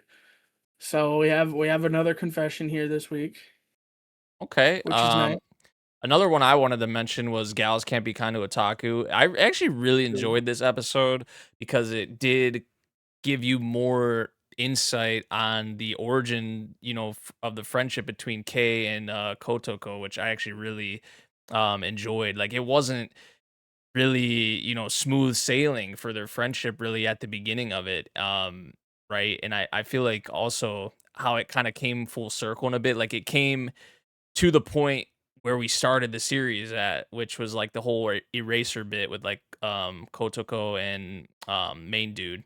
So I did like how they brought that kind of like full circle, and then also just the perspective from Kay because of like the bit with Kotoko and the friction that they had when Kotoko was kind of bringing her into like the group and stuff, and she wasn't really as comfortable with that, like kind of being pushed or like forced in more so in a way. Like she kind of was a bit scared, right? To because of that, with what happened with Kotoko in their past, to kind of reach out to our main dude. So I don't know. I like how they did the little origin story bit with them and their friendship, and then also how it tied into and affected the present with main dude. So yeah, it was a really nice episode. Our main dude wasn't really even around in this episode at all. It was really just like the bonding time between our two girls, which I really loved. It was a really nice episode. Not a whole lot for me to say besides that, but I did appreciate the content we had for sure in this one. So I don't know if you had anything to say, Graham, but we can move on to the I mean, you next kind of one. put it. I'm gonna be honest. This whole episode, I watched like I started reading this manga at some point during the season. I'm not gonna lie. Started knew this chapter with this like I read this chapter, so I kind Of of course. Of course. tuned out on this episode. I'm not gonna front. I'm not gonna front. Ooh, boo I was this like, oh, man. the fucking backstory. Who this child? You skip it. Anyway, next episode, please, maybe, hopefully. Skip, skip, skip, skip. Oh, okay, it's over. Whew. Crazy. I made friends with the second I made prettiest girl friends in with my the class. second prettiest girl in my class. What you got, bro? I mean, I think what I like the most about this episode, or what I wanted to mention, is the how they tied in the seeing the dynamic with Umi's family in comparison to our main dude's family dynamic, because that's been obviously a big point of this series right now, content wise, is the stuff with Maki's family and the divide right between them. But then like him seeing Umi's family and how they are, it made him break down and he didn't even know. And I feel like that was like kind of like a brutal scene.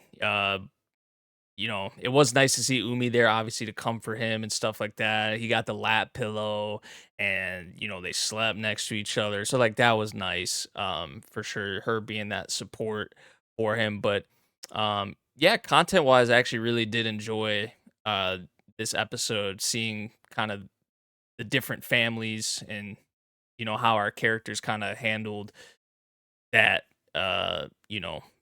whether that's being there for one another or obviously seeing how Maki was taking it, which was very tough. And yeah, that's all I really wanted to say. I liked it for content wise, much like the gals can't be kind of otaku one. So just quick mentions. It was a good episode. Yeah, I agree. Like it. While we're still talking about honorable mention, if I could jump in and mention my quick two, because I'm sure I'm the only one watching them. My first one is as an observation log of who calls herself a villainess. I'm really happy we are finally ended off the fucking trope of her trying to be the villainess and not get love, not be with the prince and everything. She's finally got that. We're on episode 11 this week, on week 11, then episode 12 following that, and I'm looking forward to that because I really want to see how are we gonna end off this chapter of her having a good story ending. Since we're going in a different direction of what the game didn't do. So I'm very curious to see when stories like this of reincarnating into a game, when we pass the game ending of our version, where do we go next? So I'm really excited for that. The next one is always a catch, episode 10. We're about to hit the ball. These ladies are about to date both the Prince 1, Prince 2, the one that's about to be the crown prince and the one that is a second. And they're about to do their thing and get married to the two girls that they fell in love with. One that they've been in love with for the past couple of years, the other one that they just fell in love with over the past 2 months. So I really enjoy the comedy in this anime and how you could, have your own type of freedom of speech and speak whatever the fuck you want, even as a princess that you're about to be a queen. And the comedy is there for me. I enjoy it. I look forward to these shows every Wednesday and Fridays because it comes every Wednesday and Fridays. With Wednesday comes out with my ReZero and a few others, and my other one comes on Friday with my slime and a few others. So it's a little nice balance of my action isekai with my little romance, and then action isekai romance. So it's a little nice, my little nice balance of the day. Yeah. Um, I would like to say I'm curious to see where the observation one, where does the girl that also got reincarnated, how does her story end? Because I hope she just don't get fucked just because she just went on the good side of the history, but she tried to make everything go her way. So hopefully she gets a good redemption down the line. But that's all I got. All right. Always a catch. They're not married and they're not getting married yet. They're going to a ball because they announced that they're getting engaged, not married. I don't know what the fuck this Yes. fool's on about. Yes. Um, Engaged. Tomato tomato. I'm curious on always a catch about the other prince who's not really a prince, but he was made the or he was almost made the crown prince, and so there's some baggage there. That's why he's always flowing in and out. Because contrary to what Vash said, I watched this show too. Anyway, Appreciate the reminder. But yes, you're right. You're right about that. We'll I'm find interested. out No, on the last two episodes. yeah, but I am interested in him because he did get kind of screwed over and used, and now no one gives a shit. So I feel kind of bad for him. But he is a bit of a creep, also. I also 100%. want to know who tried to assassinate them and what's going on with that, and if I feel that's like it just was the a prince. ongoing plot. I think the prince was the one that was trying to test to see if she's gonna flip the table or not. What? No. What? Why? in the beginning, remember the beginning when the mom and his No, I know what you're future. talking about. I'm aware, but it wasn't him who did it. Okay, that's a Like, my why assumption. would it be the prince? The prince is in love with her. What are you on about? Trying to test his wife on like how's her skill set because of how she's strong and everything, and you That's know, absurd. You think he's gonna take a shot at his fucking mom to see how his fucking girlfriend is gonna do? Dude, you we have are seen crazier out, shit from bro. Prince. Oh, We have seen crazier shit from these type of I don't These royalties. dude, toxic I don't know, shojos wouldn't put it bro. past them. Yeah, All right. exactly. Next up, we got Botan Kamiina fully blossoms when drunk. Ladies and gentlemen, we have made it. The ship has Hey, the sailed. second rom-com where we got a The ship confession and they're going the out. Let's ship has go. sailed. We made it. It 2 for took 2, baby. it took freaking long enough, but we made it, and it was beautiful.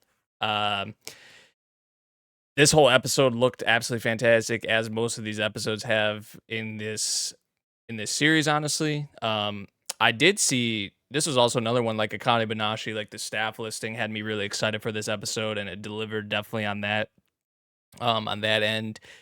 And yeah, just Ibuki and Botan, just the moments they spent throughout this, like really in the second half of the episode, and the way they put it, the whole like let's stop being friends thing.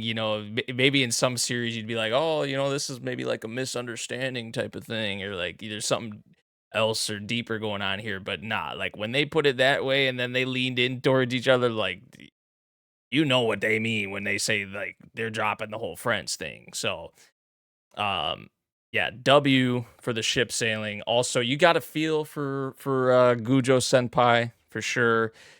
And I did get a kick out of some of her reactions in this episode, like when Chillen was bringing up Botan. Like she was trying not to bring up Botan, but she just ended up like just it would slip out, and then Gujo would just have like these funny reactions. But yeah, you do have to feel kind of for Gujo Senpai. But yeah, really the main thing I wanted to mention with this episode, great direction, great art. There was like the one shot of Botan like naked that like Ibuki like visualized after she like was that's what kind of made her calm down, which was kind of wild to me. Like she was in a group, which was like she made progress, right? She's in a group, she's drinking, she had her hiccups, and then I think she was kind of maybe worried or freaked out for a little bit, but then she like the timing of it was crazy because she just like thought of Botan and she was like the visual had her naked. I'm just like, damn. And then that calmed her down. Was that peak storytelling? I don't know, but I'm not gonna complain. But yeah, like great direction, great art. Just the way this episode is put together for really the end of it, the thing we've all been waiting for, and I feel like it definitely hit. Yeah, for Pride Month too. So love it. W. But you, Anything you want to add, Grump? Graham? Yeah, dude, they're together, which the way they proposed going out together was insane. I really love these special times we have because we have to make full use because we don't know how many times we can drink together as friends. Then It was like super extra, you bro. wanna not be friends? Yeah, I Bro, don't want to be your friend. I want to figure you. Oh, and what, and bro, it was. That's not what they said, but that's what it felt like they the said. whole I Okay, want to have you all to myself. I'm like, I want to have man, you this all to shit myself, and hitting, they were bro. crying like Yeah, this brothers. shit was emotional. This It shit was was extra, dramatic. This shit maybe a little extra, but it was maybe a beautiful, little. bro. It Yeah, was it was beautiful. good though. It was really Yeah. nice. I'm happy again. I mentioned it as a joke, but hey, we got another ship sailing. We love that. Finally, we're getting some romances where the romance isn't the very last episode with the "I love you." Um, I want to mention actually because I did message, and I know this is getting off topic, but before we go on to the next thing, I'm pretty sure we're gonna get a confession for another anime next week. I just have a feeling because I may have watched an anime episode with the right subs, but like Oh, with different visuals for yeah, the maybe a love game different shit. anime. And W maybe Crunchyroll. I recognize the scene from the manga, so maybe we're getting another one next week. You know, perhaps theoretically. So look forward to that. We'll probably talk about that anime theoretically, because it's not confirmed. Of course, there was no way we would know, right? Right. Never, never. Anyway, Ramparts of Ice. Am I right? Oh boy, way to make introduce some more guys, and another girl from. In. Way to make Yay! there more misunderstandings, drive our boy Minato more insane. Minato's like, what the fuck? Love Does she it. just like every guy besides me? Love it, bro. I just want for one timer to look at me. What happened? I'm on episode 8 or 9, I Or the believe. I was yeah. watching Wafi, and uh, I'm like, literally, he was just happy that they were both gonna go grab some snack at the vending machine. There's more guys and girls now. He's getting more confused. Yeah, they introduce they introduced two siblings actually in this Oh, episode because they introduced Miki's younger brother who is close to Koyuki, just naturally, right? Because Miki and her are like best friends and stuff. So it's someone she's comfortable around, obviously, as we saw in this episode. And Minato was taking that some kind of way, even after he was told that that was the brother of Miki. He still was, feeling some type of way about it. Um, so there was that, and then also there was the sister at the very end, which is also another crazy cliffhanger, really, when you think about it. To kind of get that at the end of this episode too, the younger sister of who was it? The one girl, right, from middle school, right? Whoever it was the younger sister of someone yeah, it from was her the girl that past was that she has bullying her, right? PTSD. Yeah, she has Yeah. PTSD from the one girl, and it's like her younger sister. So yeah, two siblings that are, kind of getting introduced and maybe ramping up the misunderstandings or drama a little more. Um, yeah, I did get a kick out of Miki's brother having like a bong on his shirt. I don't know if you clocked that, but the dude literally had maybe it wasn't a bong, but it looked like a bong. It could have been like, I guess, like maybe like a science equipment or test tube, or I don't even know, but it looked like a bong to me. Um, I guess you could maybe use some of that shit as a bong, to be fair. quick side comment. I did go to see Scary Movie 6 this past weekend, and I did ask them that if they had the fake bong that was being promoted online.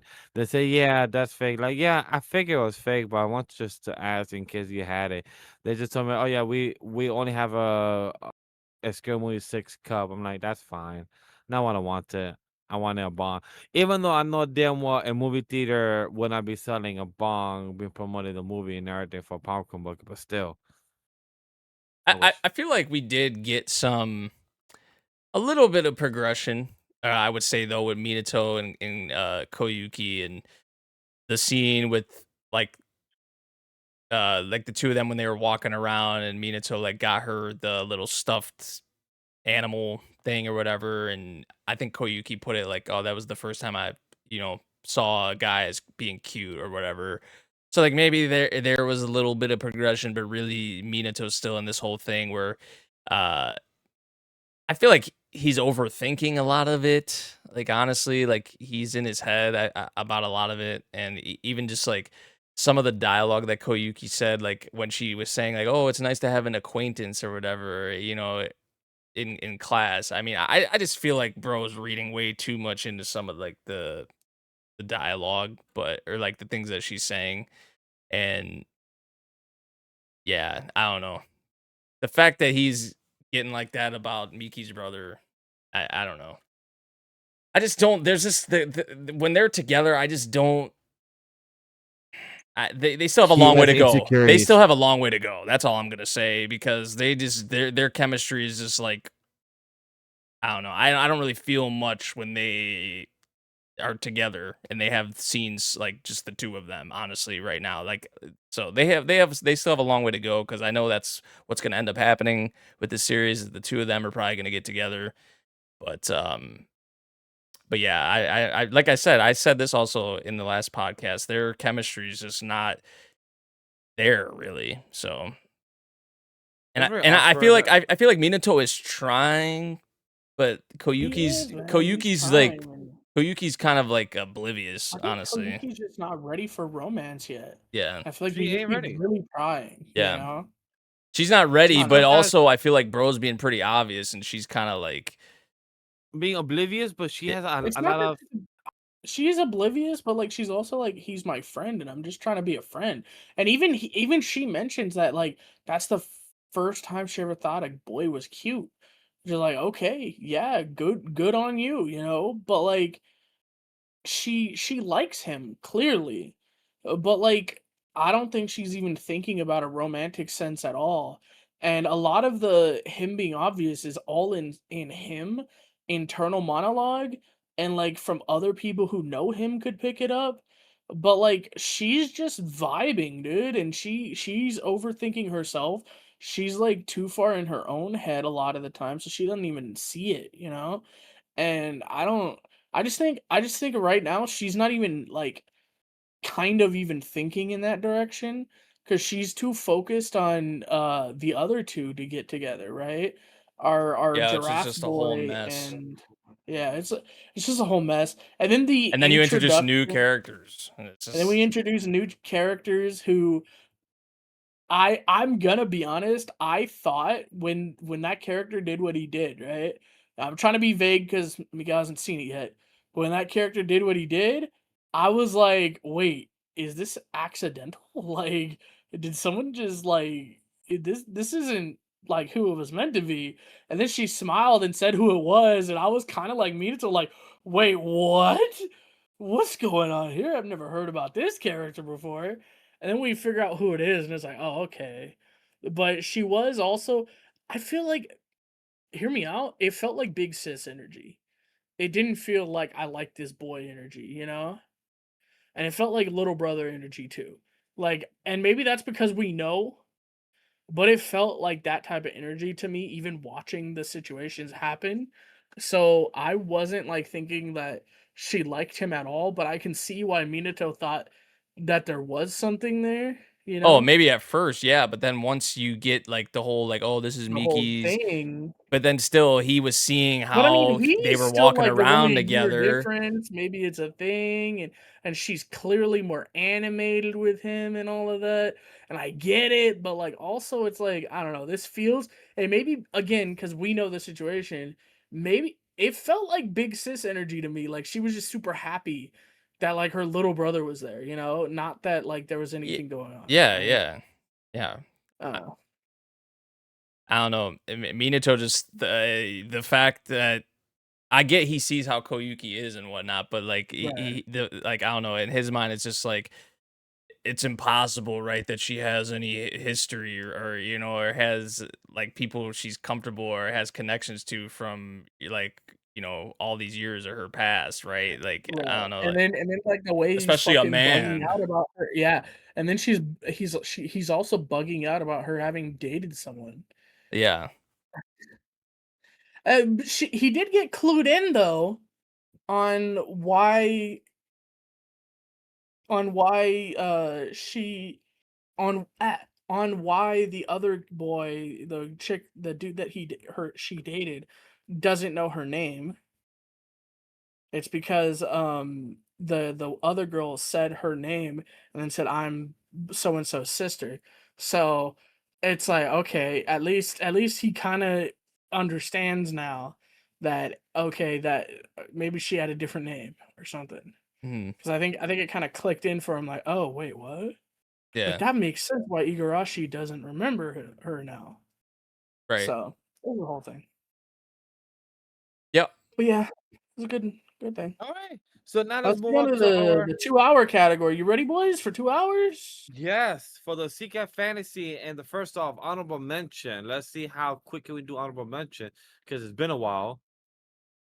I'll have one on mine that I want to give an honorable mention. Is this one? We know my long titles to see because you guys know how it is. It's called "The Strongest Job is Apparently Not a Hero Sage, but an Appraiser." I have to keep a bug, guys. This episode 11 that was this past week, because it's coming. Episode 12 is the last one of the show. Was honestly peak.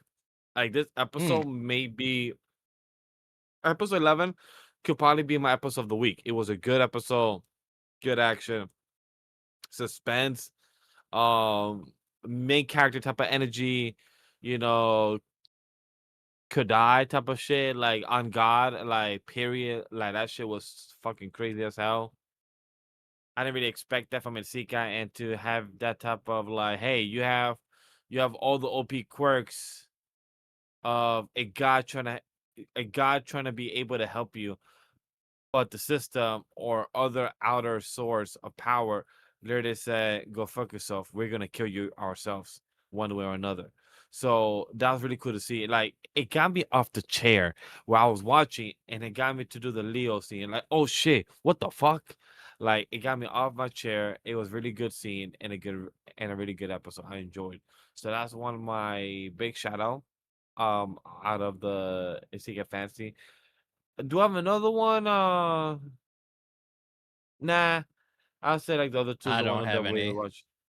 Like I could mention the T-Bat's good. dragon. What's up? T-Bat's good. We love that shit. I'm behind on like 3 episodes, so I can't really say anything. I haven't Yo. watched since Yeah. Butterfly. Just take my word. That still exists. Oh, It was good. Yeah, No, yeah. I'm kidding. Take my word. All right, let's move on to what we've been waiting for. The only isekai that Miguel is watching. To me too. caught up. I also watch Witch Hat. It's a That's not fantasy, an but still. Yeah, but still Yeah. it's a fantasy. Hey guys, I guess you spoiled the surprise. I have not watched Bookworm season 4, episodes 5 through 9, I believe, and ReZero's 5 through 9 or 4 through 9. So I'll be Buddhist caught up by this man. week. Yeah, Boo. Buddhist man. Yeah, But who until this then, man? until we have 2 more fucking segments, let's continue on with the time I Jay, got you because it's dying? time. I Slime. just What don't Rimuru? register Witch Hat. It's like there. Slime, But slime, slime. Rimuru, they're about to start a battle because all the players have come to the scene and said, "Hey, it's time to fight." This dumb bitch showed her face. She is dead. What the fuck Where is is this she? dumb Where are bitch you getting all doing, this bro? confidence Where from, is this bro? Like, confidence coming from, bro? Yuki, Really, she's gonna sit your win. ass down. You're a pussy too. Where is this undue confidence coming from? These two are fucking going to get their asses clapped. They're gonna get bent over, bro, and they're gonna be looking like Scarlett Johansson just met with the Hulk. All right, like Black Widow and the what's Hulk up with you just and the went Hulk down. tonight, bro? No, you know what it is? It's that one gif that Mikey likes posting, bro. I Of the feel like Hulk. the You know what past gif I'm week, talking about, right? The smile. Yeah, yeah. I I feel like Grandma's just been watching him play Marvel Rivals, and like Marvel Rivals, it's just been Hulk only most like this. Why he's just been on the Hulk Oh, he brain? plays Peter Parker, not the Hulk. Hey, all right, cool. I'm just making sure. I'm like, hey, it could be many variables on why you get this Hulk brain, but I'm gonna that's an be honest, it's interesting. because of that gif, bro. I love that gif so much. You know which I, gif lo- I'm talking about, right, Nate? I'm trying to think. The Hulk one? It's the Yeah. the Black Widow one. The smile and then the your. I don't I'll know. send you. We'll show you after the stream. We'll I'll show you send after the you. recording. We'll show you. But I love how this episode, like, they did not show up, like Graham was alluding to, like, with the most cockiness of confidence. And she's like, yeah, we're gonna beat you right now. We also have the Guildmaster here that's about to also reveal that he betrayed you guys, everyone, and everything. And I'm like, bro, y'all don't know what y'all got yourself into. Even fucking Milim is outside about to fight Chaos Dragon. And I'm like, I don't even think she's scared. I think she's just pissed off or annoyed that she has to fight her baby dragon, baby father. I forgot which one it was. The dragon she took care of. I forgot. It was so long ago. I forgot the bedtime story that they told us about it. It was the dragon she sealed, right? Yeah, I but think. but the dragon that the elven people took control of, I believe, right, Man-God Grem? It was the one that got corrupted and that ended up attacking and killing people, and she had to kill it herself. Yes. Yeah, it's a thing. She might have to kill it one more time just to, just put it to go to sleep. Like, hey, I have to finally kill you one more time, Chaos Dragon, because people are controlling you, and that should not be a good thing. Yeah, I like the fact we're getting, some more like insight on some of like Millim's like past, and more so like the how they went into the whole bit with like the nation of Soma, and like how the which I was not expecting it to look all like that. Like once they got, down there, like I was not expecting it, especially the way it was like, oh, ruins, and then when you open it up and you see it was like this is like a premium luxury resort or something, Yeah, Yeah. it gave me the vibes of some type of Mayans or some type of Aztec type of culture, but just a bit modernized, Yeah. like with the way that they say ruins, but also they're better tribal. Like they still live in the culture, but they still live in a modern technology, and that's what they reminded me of, which was very beautiful to see. A little nice type of balance of, and even how Rumor was willing to do things himself, but he's able to acknowledge he's not a good teacher because he's technically learning this from his AI inside his own head. But he's able to also teach the people like, hey, this is your job, this is your skill set. Let me first, figure it out, and then I can teach you after. But it's not really him teaching it, is our boy Raphael doing the whole shabam. Like, hey, I'll show them so they can learn it. So that's really cool aspect. Like just seeing the whole archaeology, like actually in work, and not just the whole like just not the dress up aspect, like to actually show the archaeology a bit, even though it was a bit of speed run. Like, hey, we gotta go, we're about to get killed. We have this whole rocks flying by. We we gotta go through these doors and fight the big boss, even though we have 4 cores. So I'm really curious to see, like, is this like the big boss, or are we about to get more? I feel like this is just gonna be like a easy. The opening makes it seem like it's some grand. I mean, maybe it will be. I don't know, Right?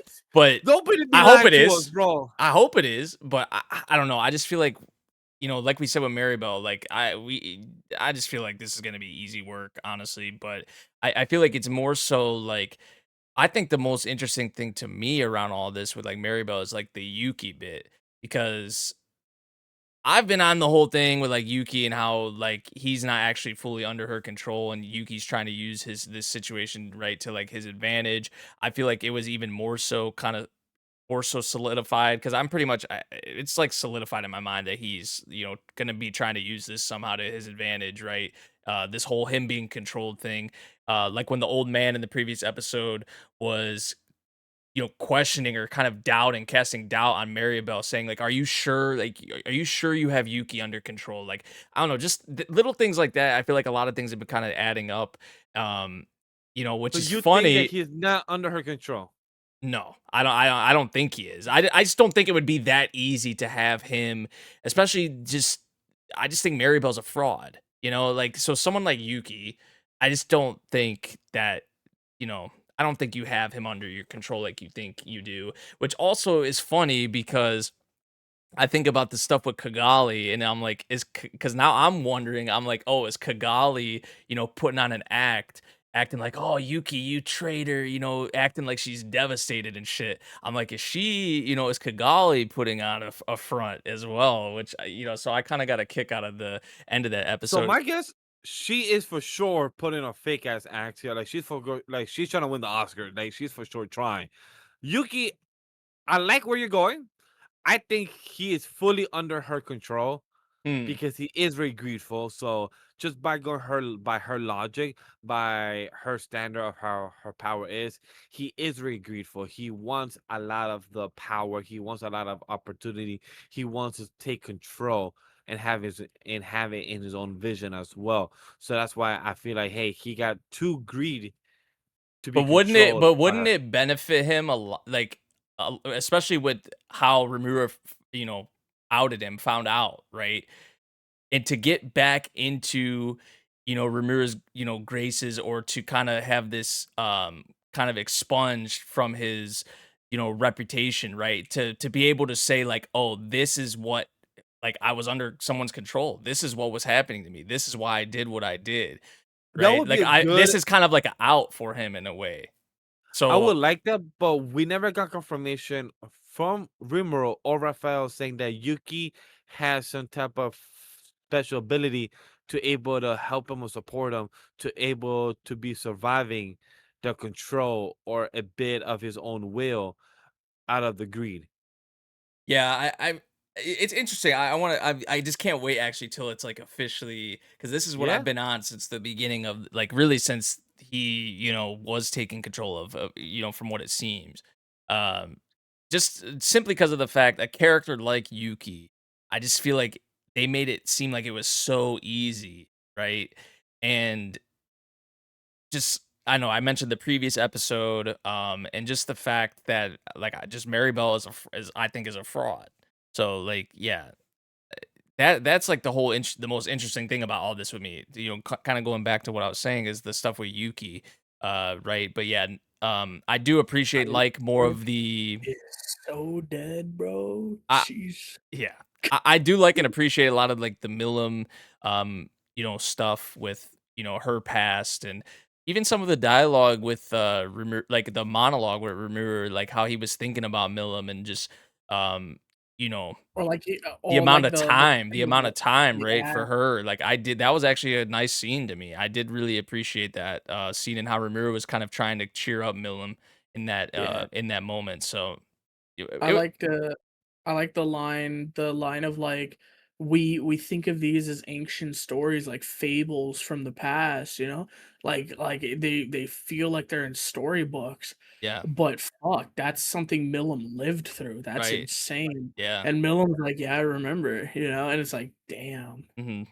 Shit, like it really gives you the sense, like actually, that Milam is this ancient being, you know? yeah. Because she is, but she never acts like it. We never think about it like that, but she really is this ancient being that's been alive for a very long time. Right. Even she has And like a 12-year-old. well, it is in a lot of ways, but yeah, it's pretty cool. Yeah, but I'm all down for a high, large scale. I love me some dragon fights. So, I don't know how much we're gonna get of it. Is it just gonna be a easy mop up job? I wouldn't be surprised. But the opening does make it seem like it's some grand fight. So I guess we'll see. But I feel like this is a solid episode.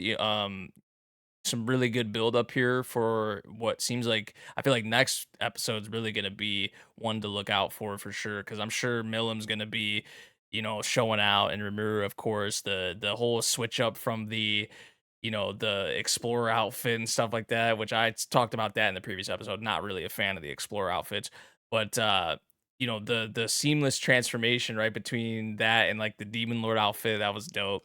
So yeah, I'm I excited. scream Really with that one. excited. Really excited for next episode. Oh, Ranga came out of also our boy Gapta. Yeah, Yeah. Gapta say, Ranga, come out. And Yeah. I'm like, oh, are you going to transform? Not yet, not yet. I'm like, all right, cool. I'm waiting for it. I'll sign that fucking opening. I'm like, Oh, yeah, let's better be do it. real. Stop. Let's be real here. What the fuck? Who the fuck needs to transform for these fucking scrubs who are walking up, bro? You got four weak ass people who couldn't get past the fifth floor of the dungeon, head ass. Nah, they got pretty far, but still, they're the dungeon divers, bro. Like, they know how to clear these guys. The hardest fight going on is the one with Milam. Like, and even Milam, it's more like she doesn't want to kill her friend again, right? It's like, bro, this isn't even a fight. This is just a wash. Also, I found the GIF I was looking for, and I sent it to you too. But anyway, back on Hello, topic. chat. That's not the same GIF I remember. Oh, there's no way. Those last 2 seconds are not the same GIF. Nope, nope, nope, nope. That's the GIF I was thinking of. Anyway, Oh, Yeah, yeah, uh-huh. okay, Yeah, yeah. yeah, I yeah. Try remember this one. you transition, know because that now you GIF, right? That's the GIF you were thinking of, right, Nate? Like, that's the GIF I was thinking of. I don't even know. I don't know. I was not thinking of that. Did not come to my mind. I didn't even remember Hulk. Hey, chat, you know what? I'm gonna use that segue to Oh, say some bro. of us can't even remember uh What who happened was in which chat? putting out, yeah, who can I remember what happened in which chat, or what the old man, What was or that beam even, of light? yeah, the beam of What are light. you talking about? What What was was it? What are you that? talking about? I What is it? literally don't know what you're talking about. What But the was that? Flash Witch Awakes. Hat No Atelier, idea. episode 10. Must have been the We are witch. here for the findings of a Silverwash eyes able to cure or make a medicine. It's able to do magic. And yes, he did, in a way. Yeah, I feel like I mean the Coco kind of put it that way. The you know how he changed really the foundation, right? Or like the fundamental structure of you know, the spell that she had created, and I feel like it was like obviously something Coco didn't know. It was a brand new discovery for her, which I feel like is going to be useful information because she thinks this may be potentially a lead on something to help her mother with. Right now, is it going to be as easy, as that? Time will tell, but I feel like I did really appreciate the Tarta shine in this episode for sure, and just a lot of her or his and Coco's just interactions, the moments that they had in this episode. Um, uh, yeah, I mean, this really was just like the Tarta time to shine, and I really did appreciate it. I feel like I don't have too many like extensive kind of thoughts on the episode.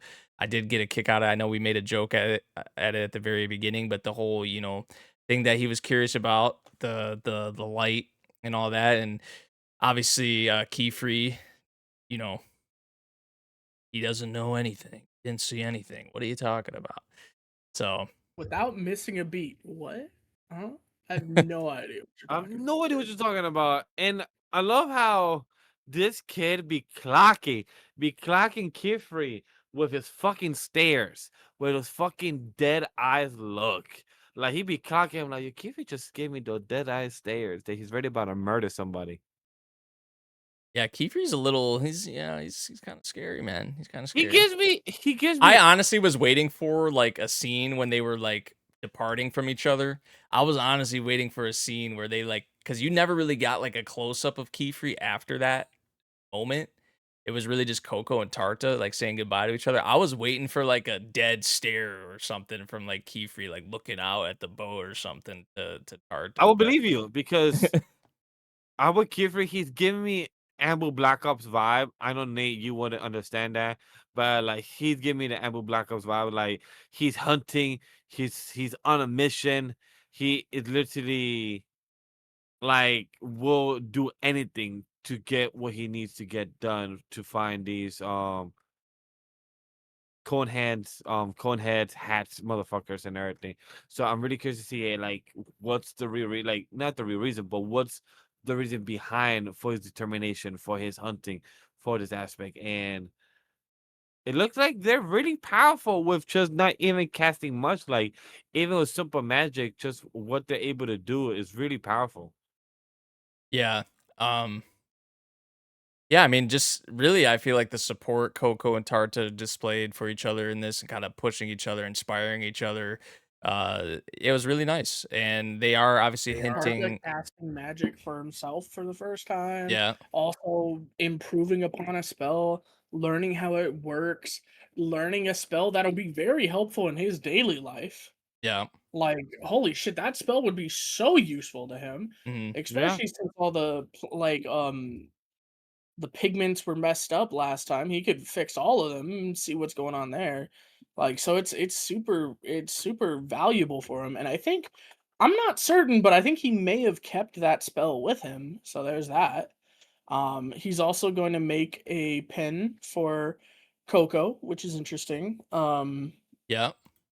I suspect he's gonna infuse it with love just to make all the Yuri fans so upset about this. Crazy.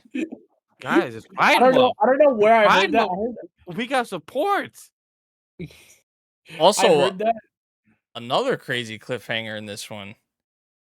The freaking True. invisible witch? Like, what? We Honestly, got I an wouldn't. invisible witch, bro. I'm shook.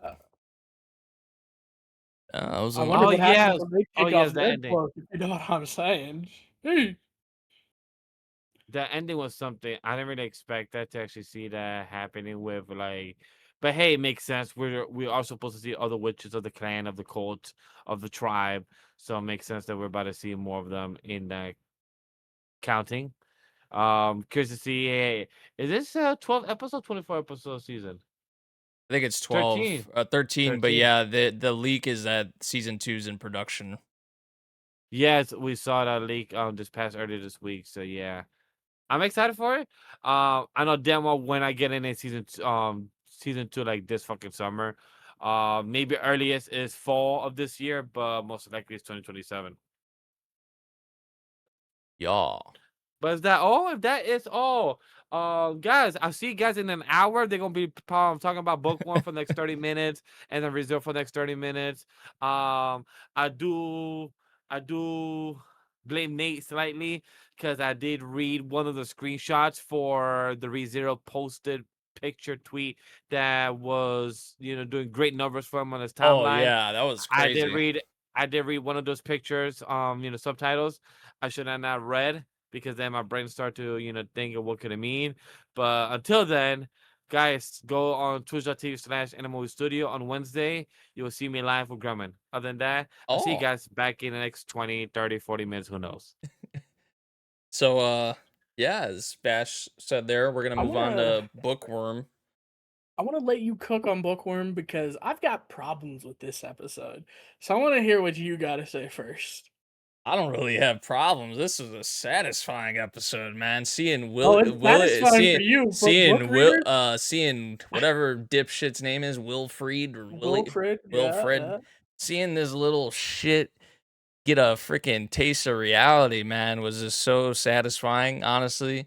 And to get to be in mine shoes for a day, yeah, it was just really like that's the only word I can really think of is just that this was satisfying to watch because obviously, he's been on, mine's ass about, oh, it's unfair, the way that you're treated in comparison to me and just like what you get to do when he has no clue, he doesn't see what she does on a daily basis and yeah, just to kind of this is just a nice message, I feel like, in life in general, right? To be in someone else's shoes, you never know really what they're dealing with, what they're going through on a day-to-day basis. So I know he's just a kid, right? So, maybe some people felt a Fuck little, this little kid. Fuck this some little kid. maybe some people felt a little bad for him, right? Because especially when Ferdinand was, on his ass, and some of the shit Ferdinand was saying, maybe a little too far. Yeah, I would say so. Some of the stuff Ferdinand was saying, he was a bit scary. Ferdinand's been a bit scary, just I mean, a lot in this series, right? But just especially in the past like episode or two, like I don't know. And they did drop a little bit though with him, and I think his past too, with how he was raised as well, like which definitely was a thing that stood out to me for sure. Like when they were all at the dinner table or whatever, and yeah, I mean, I don't really have much to say about this episode because really it was primarily focusing on Wilfred and you know him being in mine's shoes for a day, so or like a night, I think it was. So and mine was loving it, of course. She was like plan successful. So yeah, what issues do you got with this though? I'm Man, curious they actually. they toned down Wilfred's problems a lot. They really gave him a break in this episode, and Yeah, I mean, that's because they were dogging on him. They they were were dogging dogging it, on him. yeah. They were, Especially Ferdinand. but it was different in the light novel, bro. They savaged both him and Sylvester in the Oh, novel for this because if you don't know, noble society, the women, the wives take care of their children because husbands will typically have more than one wife. And so it's the wife's job to raise their children. We saw a little bit of the scathing remarks from Florencia, but in the novel it was different. In the novel, it wasn't like I will. It wasn't. I will take control of his just like study now, and I will raise him now. It was. This is all your fault for allowing your mother to take my child from me and raise him into an incompetent fucking idiot who isn't worthy of being our child.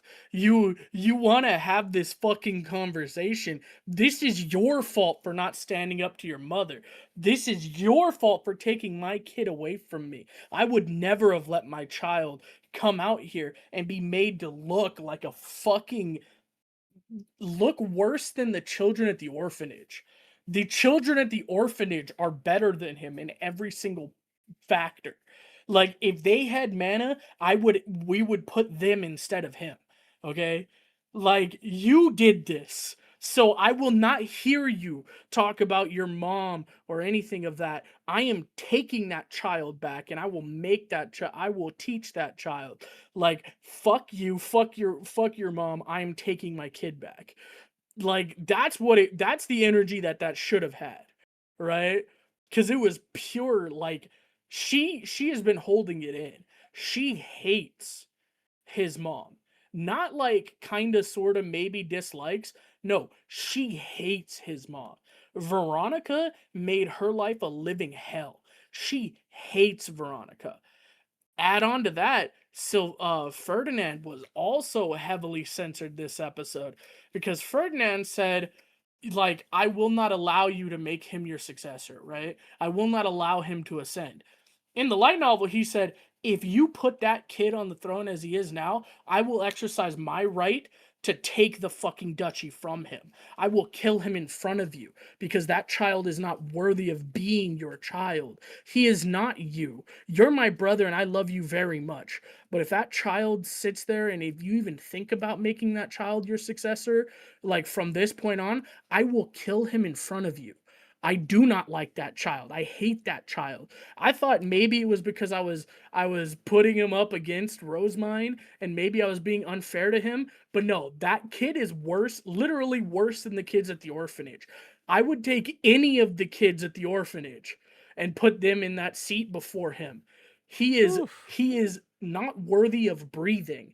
And if I didn't love you so much, I would have already killed him. Like and that means a lot from Ferdinand because Ferdinand is the strongest person in that room.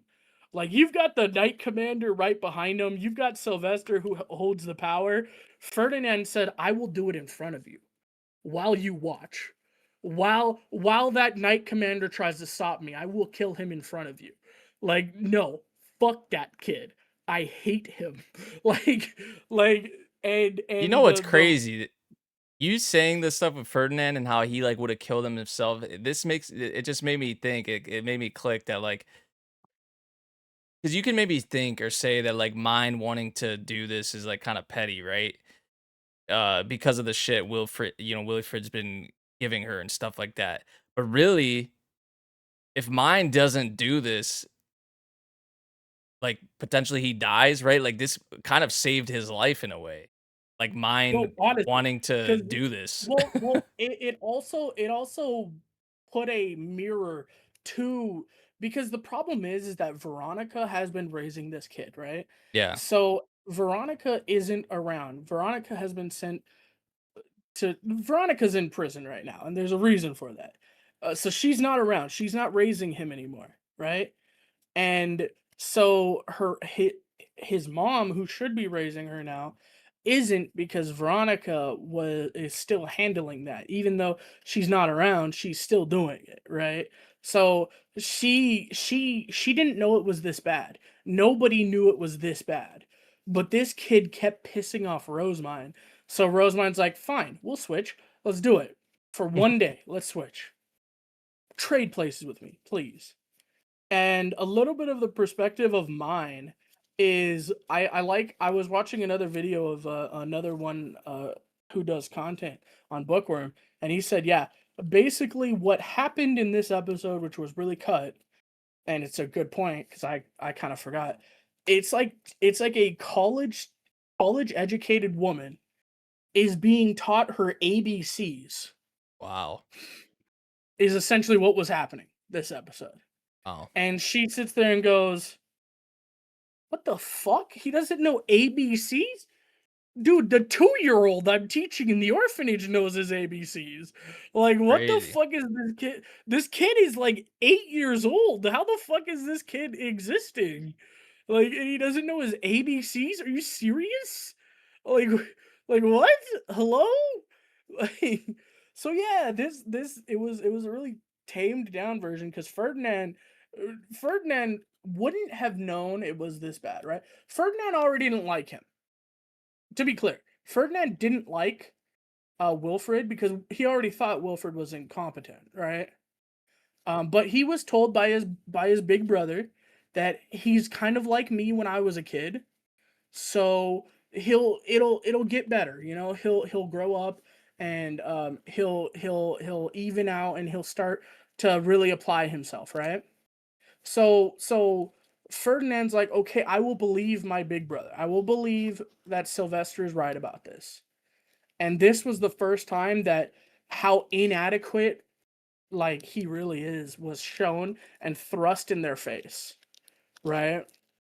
And the worst part is they went easy on him in the church. They did. At the end of the day, they went easy on him, right? Let's be real. We've seen Rosemine's real days. That was not one of Rosemine's days. Yeah. Right? That was a baby bitch day, right? Yeah. She didn't have her magic lesson. She didn't have half her she wasn't helping or Wilfred wasn't helping the high priest, wasn't doing anything else. All he had to do was memorize two fucking wood blocks.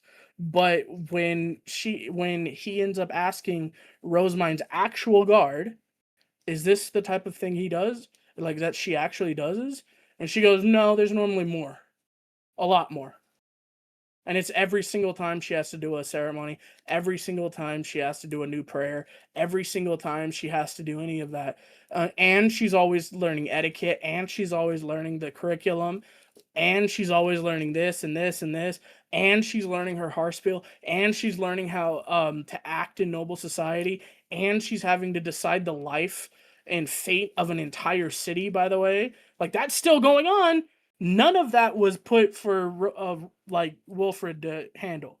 Wilfred doesn't know about half of the shit Rosemine's been doing. Oh, by the way, Rosemine's also running an entire fucking industry that he was only casually shown, right? Yeah. And he was falling asleep at the wheel. Like, no, this kid is incompetent. He is not good.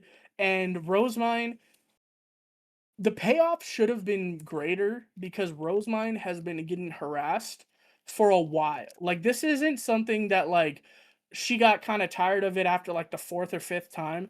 This has been going on for months. Wilfred has been getting more and more upset. Wilfred has been confronting him more and more. Wilfred has gotten to the point that she doesn't like to stay in the castle because she would rather stay at the she would rather stay in the church because it's annoying to deal with Wilfred every day. Wow. Like literally that's why her at the end of the episode you saw the retainers talk about it like, "Oh, this is the little shit that's been giving Rosemine a hard time, huh? This is Yeah. that little shit, huh? We're going to give him a hard time." And they're like, "Nah, let's not. Let's just do our thing." Hmm. And then another statement is Rosemine bet her reading time that she could get Wilfred to learn the thing, that Wilfred wouldn't fail. Right? And you know what she said? She said, "It's because my retainers are the shit. Because my retainers are great." Unlike the retainers that are working for Wilfred, which we get to see a little bit of the problem with the retainers with Wilfred too. They're not willing to try to catch him. They're not willing to force him to learn. It's a really good point that Rihiardo was there, right? Because she is one of the highest ranking people in the fucking duchy, right? Nobody can touch her. Like she's basically, I'm pretty sure she's the last Ob's wife. Or no, the last Ob's brother's wife. So she's in the succession, kind of. Not really, because women don't count. But you know what I mean. Like she's the uncle. She is the aunt of the current Ob, right? So like she is like there, you know? And she's like, "What the fuck are are you like, what are you doing? You're teaching him ABCs? Like, that whole scene was great, and it was expounded upon and all of that. But yeah, letting Wilfred get his comeuppance a little bit, understanding that he really isn't the shit, and what really happened here was essentially Ferdinand, and another moment that they really didn't like, I feel like, to me, didn't land as heavy as it did in the novel, because there was pure, like, Ferdinand hit Sylvester where it hurt. He really did, because he ends up saying that people who don't contribute don't deserve to exist. And you hear that line and you're like, that's really harsh. He's 7 years old. He just had his baptism not that long ago. And then the line that actually hurts Sylvester, and you see him recoil from the line, is, that's what your mom has been saying to me since I'm 7 years old. I heard that every day that I lived in the tower, that I've lived in the castle since I was 7 years old. That's what your mom told me every single day. All I'm doing is taking what your mom did to me, and I'm doing it to him.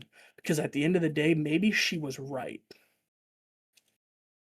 Which, that really hurts Sylvester, because that's a sore spot for him. Sylvester loves Ferdinand, right? Sylvester does. That's his brother. He didn't realize how badly his mom mistreated Ferdinand. Mhm. And we'll get that a little bit more as the series goes on. We'll start to understand the scars, the reason why he only has 3 retainers. Ferdinand only has 3 retainers. And he's very highly ranked. That is abnormal. Rosemine has more than that, and she hasn't even entered noble society, really. And she has more. It really comes down to, he couldn't trust anyone. The only reason he can trust the current retainers he has is they had to do something insane to prove their loyalty to him. And, like, we'll see that later, but he only has 3 people he trusts.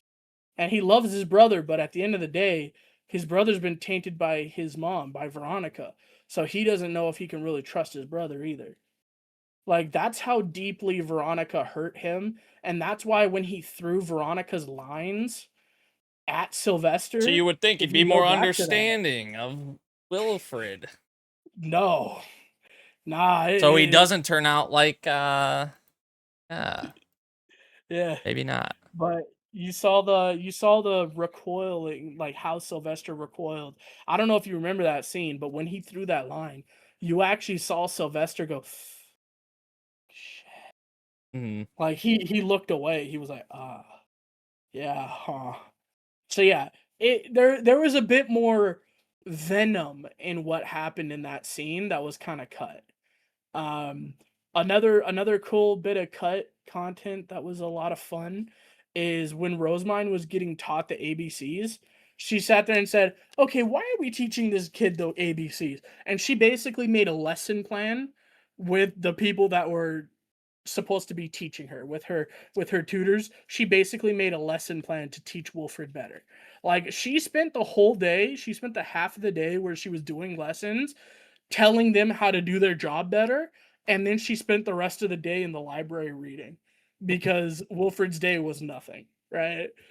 Which is so funny. And Rihiarda spent the whole day beating the shit out of the incompetent buffoons that are his retainers. Like, and then add on to that, Ferdinand and Sylvester end up purging his retainers and changing out most of them. Like, this caused a huge difference, and this was a really big event, and it landed. And like you said, it was good to get him his comeuppance, but there was a lot more venom and a lot more, like, harshness to the comeuppance in the novel that just wasn't there, because we don't know all the past, and, like, the real, like, we saw this scene in the light novel from Rosemine's perspective, but we saw even she was scared of Ferdinand, when Ferdinand like said the lines he said, because she didn't know the like meaning or anything behind it, but she could see in everyone's face in that room that they all knew the meaning behind the words, and they all knew that Ferdinand wasn't kidding.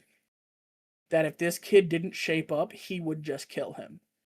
That he's not worthy of living, of breathing, if he's this dumb and this incompetent and uses his power to get out of his job. And everyone in the room saw it and understood that if Ferdinand wanted to do that, nobody would be able to stop him. Nobody in that room. Which was a little bit of like I said, there was a little bit more venom, you know? Yeah. It was a little bit more harsh.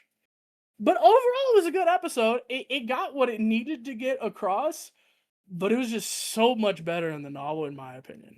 So yes, I'm gonna be that fucking annoying light novel That reader. guy. It was Crazy. better in the manga. Oh my god, yes. I still feel like it was pretty brutal even in the anime, but It was pretty good. It was. that was more so from I like Ferdinand.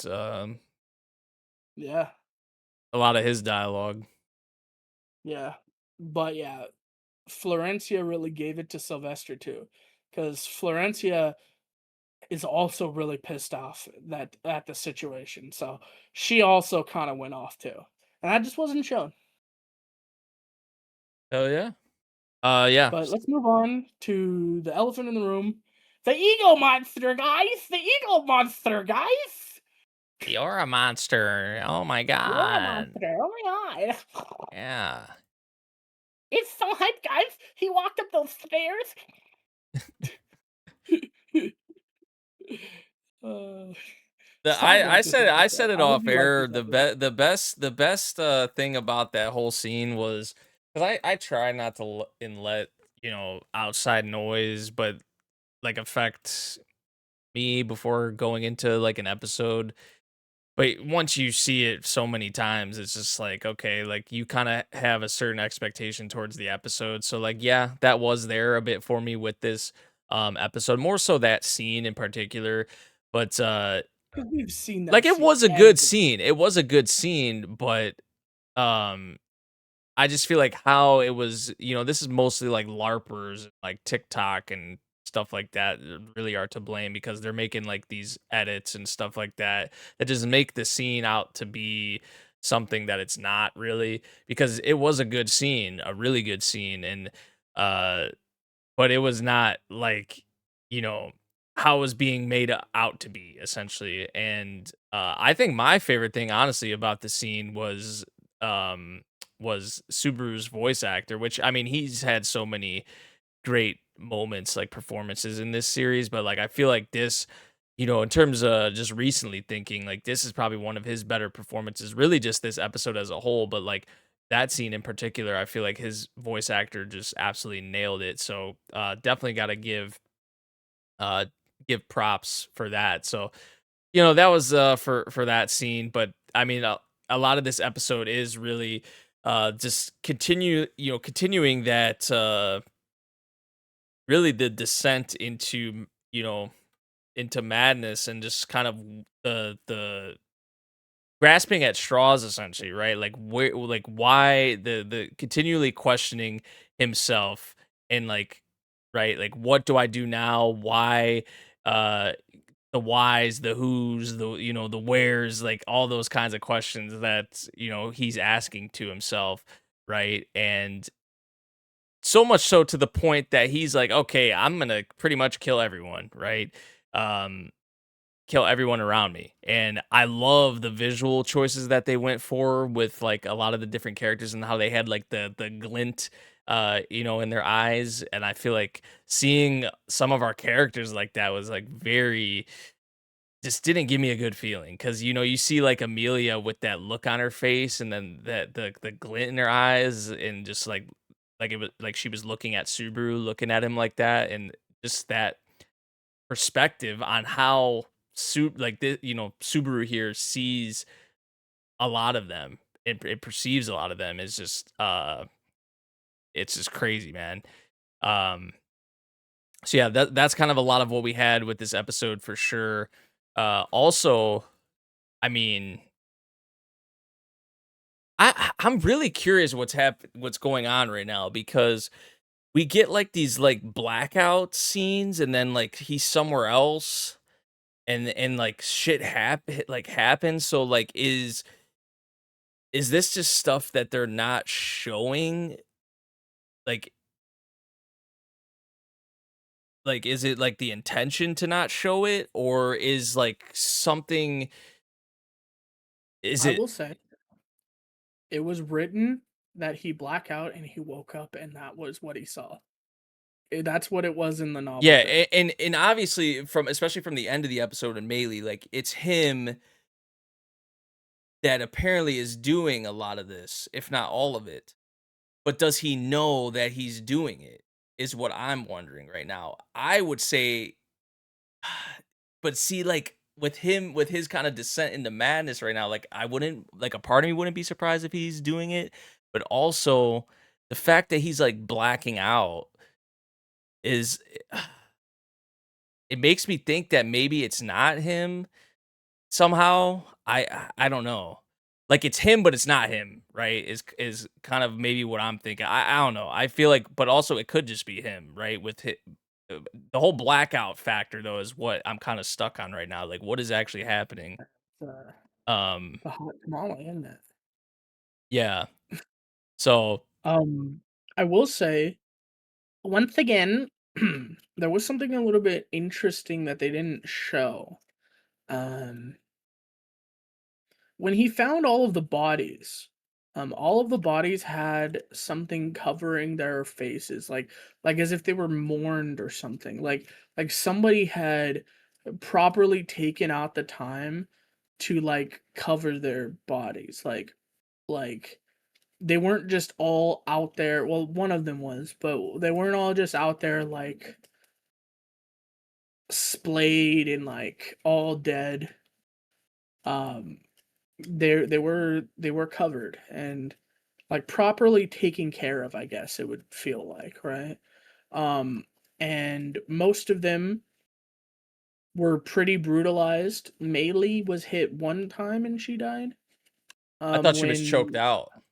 she was choked out, but we're talking about the other time. Oh, okay. Yeah. We're not talking about the one time you're talking about. We're talking about the time with Patrash, right? Where he stabs Patrash. Oh yeah, yeah, yeah. Patrash was a But fucking goat in this, Patrash is man. a fucking goat. Patrash was We yeah. love Patrash. Patrash was a goat, man. Episode. Patrash is the realest one out there, dude. Yeah. But I will say there is something that is missing, and I don't know why it's not there. Um, when he walked in the tunnels and when he got through the doors, Oh, I heard some he about actually that. There was like 4 or 5 or something. The anime yeah, fucked up he or he ended up to the fourth. yeah. He got past the fourth door this time, not the fifth one though. So previously he got through 3 doors, right? He got stopped at the fourth door. This time he got stopped at the fifth door, which is an interesting prospect. But yeah, there's something going on. Somebody. So we know that The presumably, fact Rem right? was out of her damn wheelchair, someone was The Rim controlling was her, out of her surely. wheelchair, Someone which was is also controlling her, surely, interesting. right? Who knows? Because yeah, like I'm sure she was just out walking around like that. Yeah, and maybe. Someone's So if that's the case, who's to Yeah. say Subaru can't be getting controlled as Okay. well? Okay. That's what he's Okay. blacking out, like He is blacking out. what is he doing while he's blacked out? Is his body Well, I mean, being he killed someone one of the times he was blacked out. Then again, he blacked out. Melee was killed and carved into his arm. Was Natsuki Subaru was here. to fuck with his mind, to break him even more than he's already been broken? I don't know, man. I'm just saying, there's some weird shit going on, Then there is, bro. but yeah, like I feel like the fact that especially like that, Rem was, which to hear her in that way and to see her in that way is just crazy as well. I forgot to mention that because I was talking about like seeing the other characters, how they were like looking at Subaru, how they visualize that. Uh, from his perspective, like their stares at him, and then but like that was, and then the dialogue. That dialogue also stands out. The fact that they know that there's gonna be a next time. Figure it out next time. Figure it out next time. Oh, dude, yeah, someone's being they're being controlled. They're being controlled 100p. That's a really interesting. They're being controlled, bro. I will say, yes, I do know why, but I think there's enough on the table for you to know why. To know why what? To know at least some of what's going on. Because I know because I've read it, right? And I'm not going to give you any hints or help or anything. Yeah. But I feel like there is enough here that you can make guesses that may not be very far from the truth. Educated guesses. I'm saying you have enough information to maybe get to where you need to be. Shit. I want to let you think through. I want you to vocalize what you're thinking because I'm really interested in what you're thinking about this. Because that's all I'll give you is that I do think that if you put everything we've talked about today together, you can get somewhere. Because you actually said something that makes a lot of sense. That if you think with a lot of other information that's been given today, and maybe some cut content, maybe there's a connection somewhere that you have an answer to some of the situation that's happening here. But I'm not gonna say nothing more. Shit, I don't know if I can do this on the podcast. Let's do it on the pod. I'll give you like 5-10 minutes. Vocalize your thoughts. Think about it. Give me something. Let's hear and see what's going on in your head. Well, I want to see you cook. I haven't seen you cook. So fuck. So obviously one of the freaking, what are their names? What is the other one? Roy, and then the character we saw at the end of the previous season. I don't remember her name. Yeah. One of them has to be behind this. Wait, could it be Capella? Actually, fuck, dude. No, I feel like it has to be one of the freaking. It's probably the new character, the new one of the trio that we saw at the end of the last season, because we haven't had it like really. I mean, and what's the point of introducing them also at the end of the previous season if they're not going to be involved like going forward? Her name is Luis Arneb. Okay. So obviously I feel like that has to be where this all starts, at least for him losing his, memory and the reset and stuff like that. But to make him, now obviously there's the miasma and all that kind of contributes to kind of their descent into madness, but also if blacking out, he's doing things obviously he doesn't remember, carve into his arm that he obviously didn't remember doing, from just judging from his reaction. I don't know, it's like, I don't know, like I said, it's like they're trying to break him, but also like I don't get, like, I'm trying to think of like the purpose of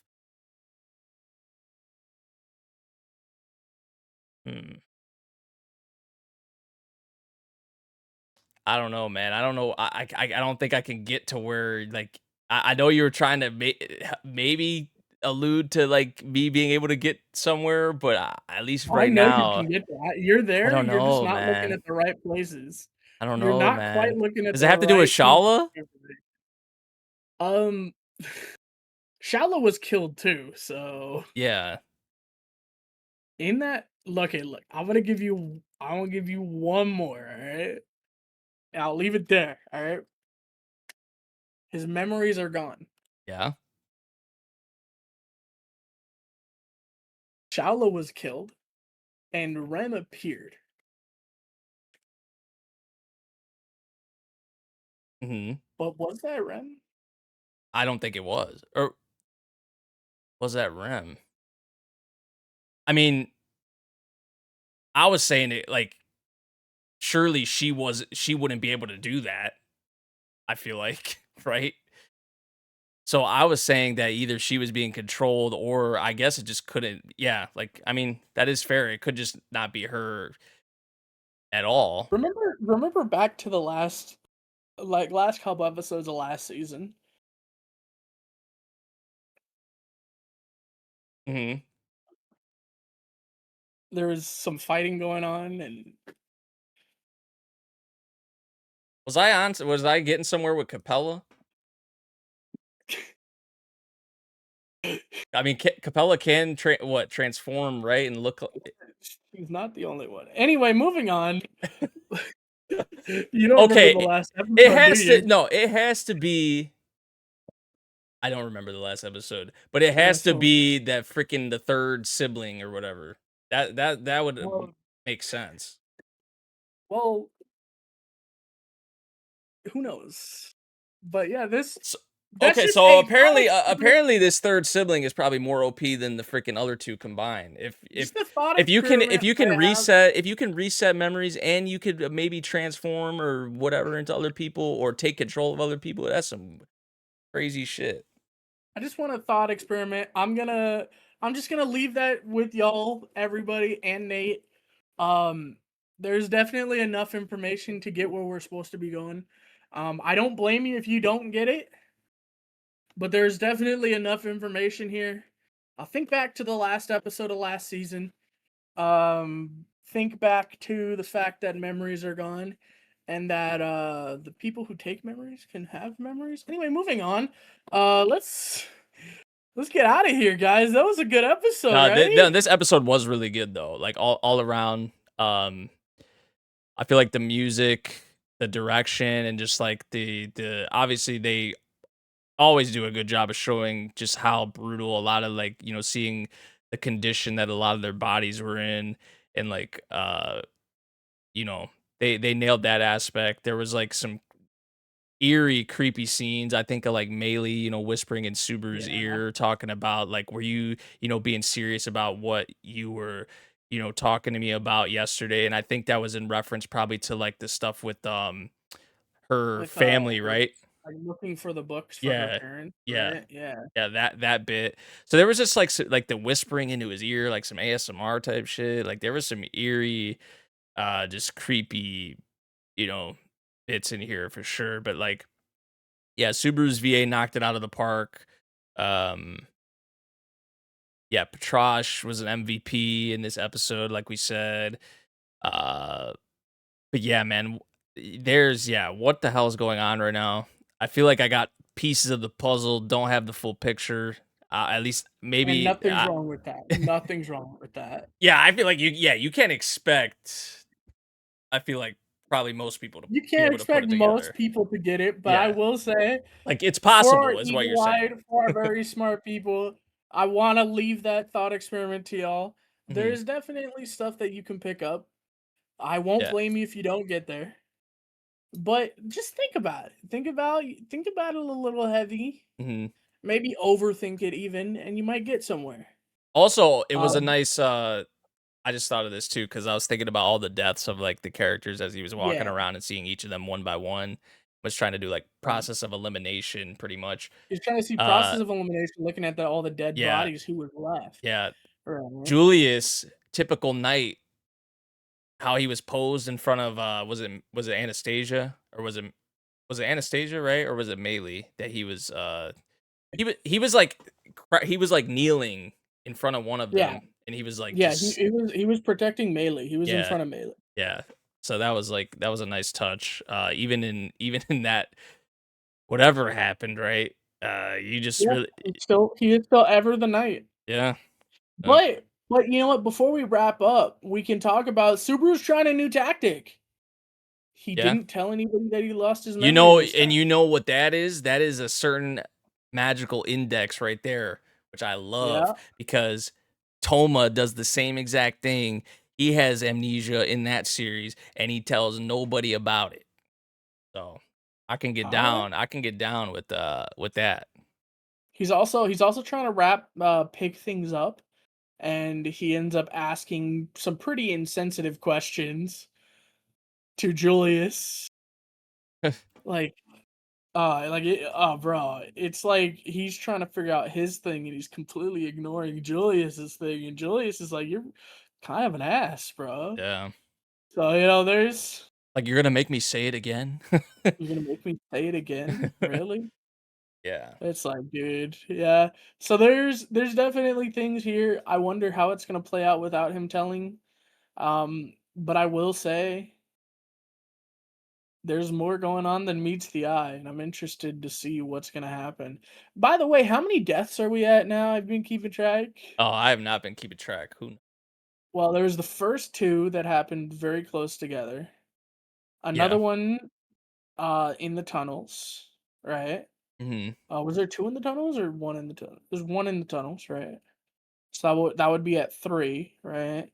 And then he died once, twice, 3, 4 times now. So are we at 7 deaths or something? Something like that. 6, 7, maybe. Which oh, okay, bro. Get the fuck out of here. We're at like 7 or 8 deaths this season, which is crazy, by the way, guys. Like, this is more frequent than Yeah. we've What ever episode are seen we on? before. We're on 11. I mean, my guess at 27. I mean, it's not really looking so good right now, but there's still a lot of time left, man. Still a lot Let's of. just look. There might be a couple that just get off screen and we fast forward through a couple of deaths. Who knows? Look, I'm gonna look. 27 isn't far off, is all I'm saying. It could not be far off. Who knows? We're at 7. Only 20 more and we can be there. Yeah, like I said, there's Just saying. still a lot to go. Still a lot to go. And we don't even know half the problems yet. We don't know any of the problems, in fact. We don't even know what's going on right now. And that's what's so intriguing. By this time, normally Subaru would have a handle on the situation, Yeah. or he would at least know one of the problems, right? He would already know that there's assassins coming to the right. He would already know that there's assassins dispatched to the mansion, or he would already know that there's something bad about to Yeah, this happen. is the most difficult This is the most difficult loop situation. yet, Yeah, for and sure. it may be that way because he doesn't have his memories, I mean, or it just may be a whole different problem. Who fucking knows? And Satella's been showing up a couple of times, like that black fog. Was that Satella potentially? That's interesting. yeah, Also, Patrash is Satella's obviously definitely, saving our boy. yeah, Petros saving our boy, which is pretty good.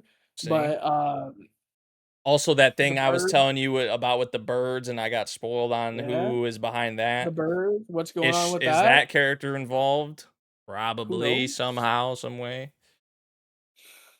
Well, Uh, I didn't confirm what you were like. You said that character.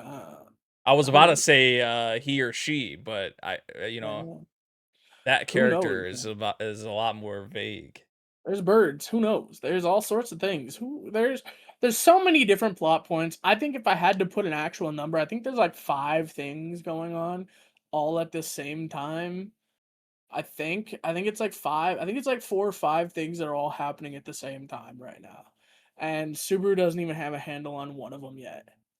So there you go. He has no idea what's going on. Scary shit, man. Cause Shaola's dangerous, right? Yep. Clearly.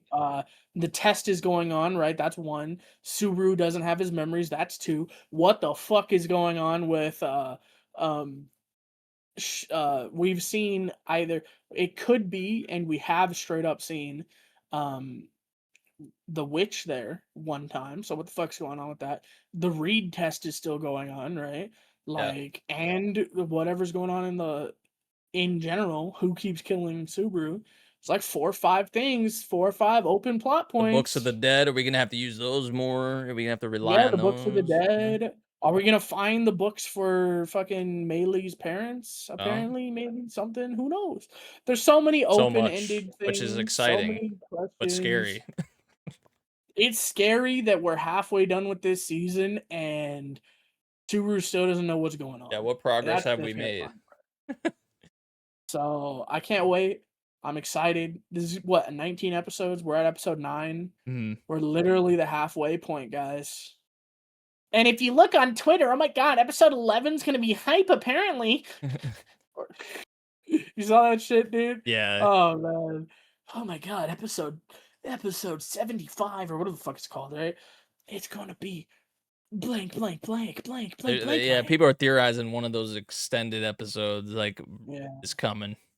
Because we haven't Oh really yeah, been another getting the, you know, because typically ReZero is known for that. You get like the extended yeah. episodes, but we really haven't had But those. we've been getting OPs and EDs. Like it's been Yeah. crazy. I will say there is one other thing I want to mention just because I again I watch videos the same as everyone else, so I do get a little bit of insight. I really like Annie News because he doesn't know anything and it's great when he reads the parts because he has no idea what he's talking about. Um, yeah, there was a censored part, which is interesting. It's the first time in all of ReZero that something has been censored in form of like in the novel. There was a line that Subaru says when he's going to the doors. He said, "Why the hell would," and then it's completely blocked out, like censored letters, "be blocking me? This doesn't make any sense." When he's knocking on the doors, Mhm. he so is it because we don't know? Is it because something else? There's just more to think about. There's all sorts of weird things happening. Yeah, yeah, now you're thinking about that, like, what the fuck? That doesn't make yeah, there's a censored line in the actual novel. They censored a line. And Oh, bro. Uh, yeah, there's so much weird shit going on. and there's the whole I'm so freaking excited. Flugel whole bit And there's too. the whole Flugel thing, exactly. There's so Forgot about much, that too. dude. Yeah, is Yeah. Flugel Subaru? Is Subaru Flugel? Is Subaru in the Yeah. past with Flugel and the Satella, and that's why Satella has her fucking thing? And is he a sage? And what does a sage mean? And if you read any of the cut content from last season, season 2, you would know that a sage has a specific category, and Oh my it's a whole god. thing. And it was cut in the anime where they called him a sage candidate, but they didn't in the anime. But it's so many things, man. Who the fuck knows? I'm so excited. Like I said, I leave you with that thought experiment. There's definitely you can piece things together, and I invite you to try in the comment section. I will not be confirming anything, but let's make this comment section a spoilers paradise. And by spoiler, I do of course mean theorizing. Don't just put the answer if you know the answer. Ah, Anyway, that's about it, guys. That is that's about about it. it, guys. ReZero as always, you know, a lot, especially this It's so much season, fun. a lot to talk about. Yeah, it's been a lot of fun. It's been hitting, especially, you know, especially these episodes lately, which I know everybody Yeah. was saying this is the start of arc 6, the official start. And yeah, they're, you know, they were right. It was 9 annoying. episodes. This is the start of our It was six. annoying, but you know, they were cooking, they were right. Like, yeah. Uh yeah, that's about it. I don't think This I is truly the start of this podcast. I mean, Arc 6. Fuck, my bad. I was about to say what? Hell Yeah, no. anyway, we're moving on to our first category, Shonen. All right. We're going to talk a little bit about one of the Crazy. Shonens that we haven't So talked about all yeah, top season. 10, do you have any? I mean, we don't really have to give a top 10, honestly, but I mean, some of my favorite episodes, obviously, ReZero's up there. Obviously. I'm not gonna sit here, even though people were gassing it up and uh you know, making out, like I said, they were making it out to be something it wasn't. It was still a really good episode, like it probably my second or third favorite episode in ReZero this new season so far. So yeah, it was still like one of my favorite episodes of the week. Akane-banashi was one of my favorite episodes of the week, 100%. Like those two really stood out to me. I also would say I would probably put Botan Kamiina up there too, but like ReZero and Akane stood out by far the most to me. And I would give a shout to like Botan though, for sure. I think for me, obviously Akane-banashi, obviously ReZero, obviously Nippon Sangoku. Um, I just want to mention the fucking vending machine because we haven't been. He's Thank about you. to meet I was gonna do that the as well. field. I'm glad that you shouted that out because field and fucking vending machine interaction, I can't wait for. Thank you. Yeah. I'm looking forward to that. The field and the vending machine are about to start talking. And it's really cool that they got their little harems going on. Field's got his little harem, and Oh the shit, you vending right. machine's got his little harem going You're on. right. Oh my god, damn And that. Yeah, the harems are about to fight each other for supremacy. The yeah. hell's going on? It feels like you don't understand, bro. No, No, Nate, mine is you, no you're, vending machine is better. No, the field is better. That's one I you're also gonna have forgot a that was war. even still going on. They're gonna have a battle by episode 12 of them I saying guarantee you, bro. whose side is best and which is best girl. Crazy. And then they're also gonna have a fight between the two of who makes better food or who's more useful at as. Yeah, a field that makes vegetables or a vending machine that could transform into anything he wants. Yeah. Which is Slime was a lot still, of fun this week. I can't wait till that bitch dies. I'm excited. I do agree on that. Akane-banashi, I can't talk about it enough. Fuck it, bro. The spring season. Oh my god. The fucking the agents of the 4 seasons.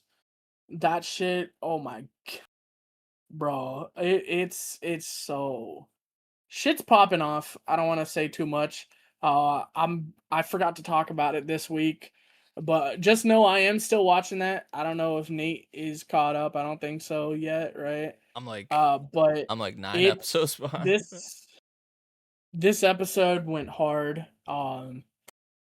Oh man, I hope no one dies because it feels like someone's about to die. Uh, it. You know, Nate says it's sad for sadness' sake and all that. I don't know, man. It does feel a I little bit heard now. depressing. I to heard talk now about it's it just on turning that. into fucking like battle shonen or something. People are I saying it's just. mean, maybe, but right now it feels like someone's about to die. I don't know. The only Like that clips is someone. the only clips I see from the series is Sakuga and like action scenes, which you would never really expect with this series Yeah, on the surface. But for sure.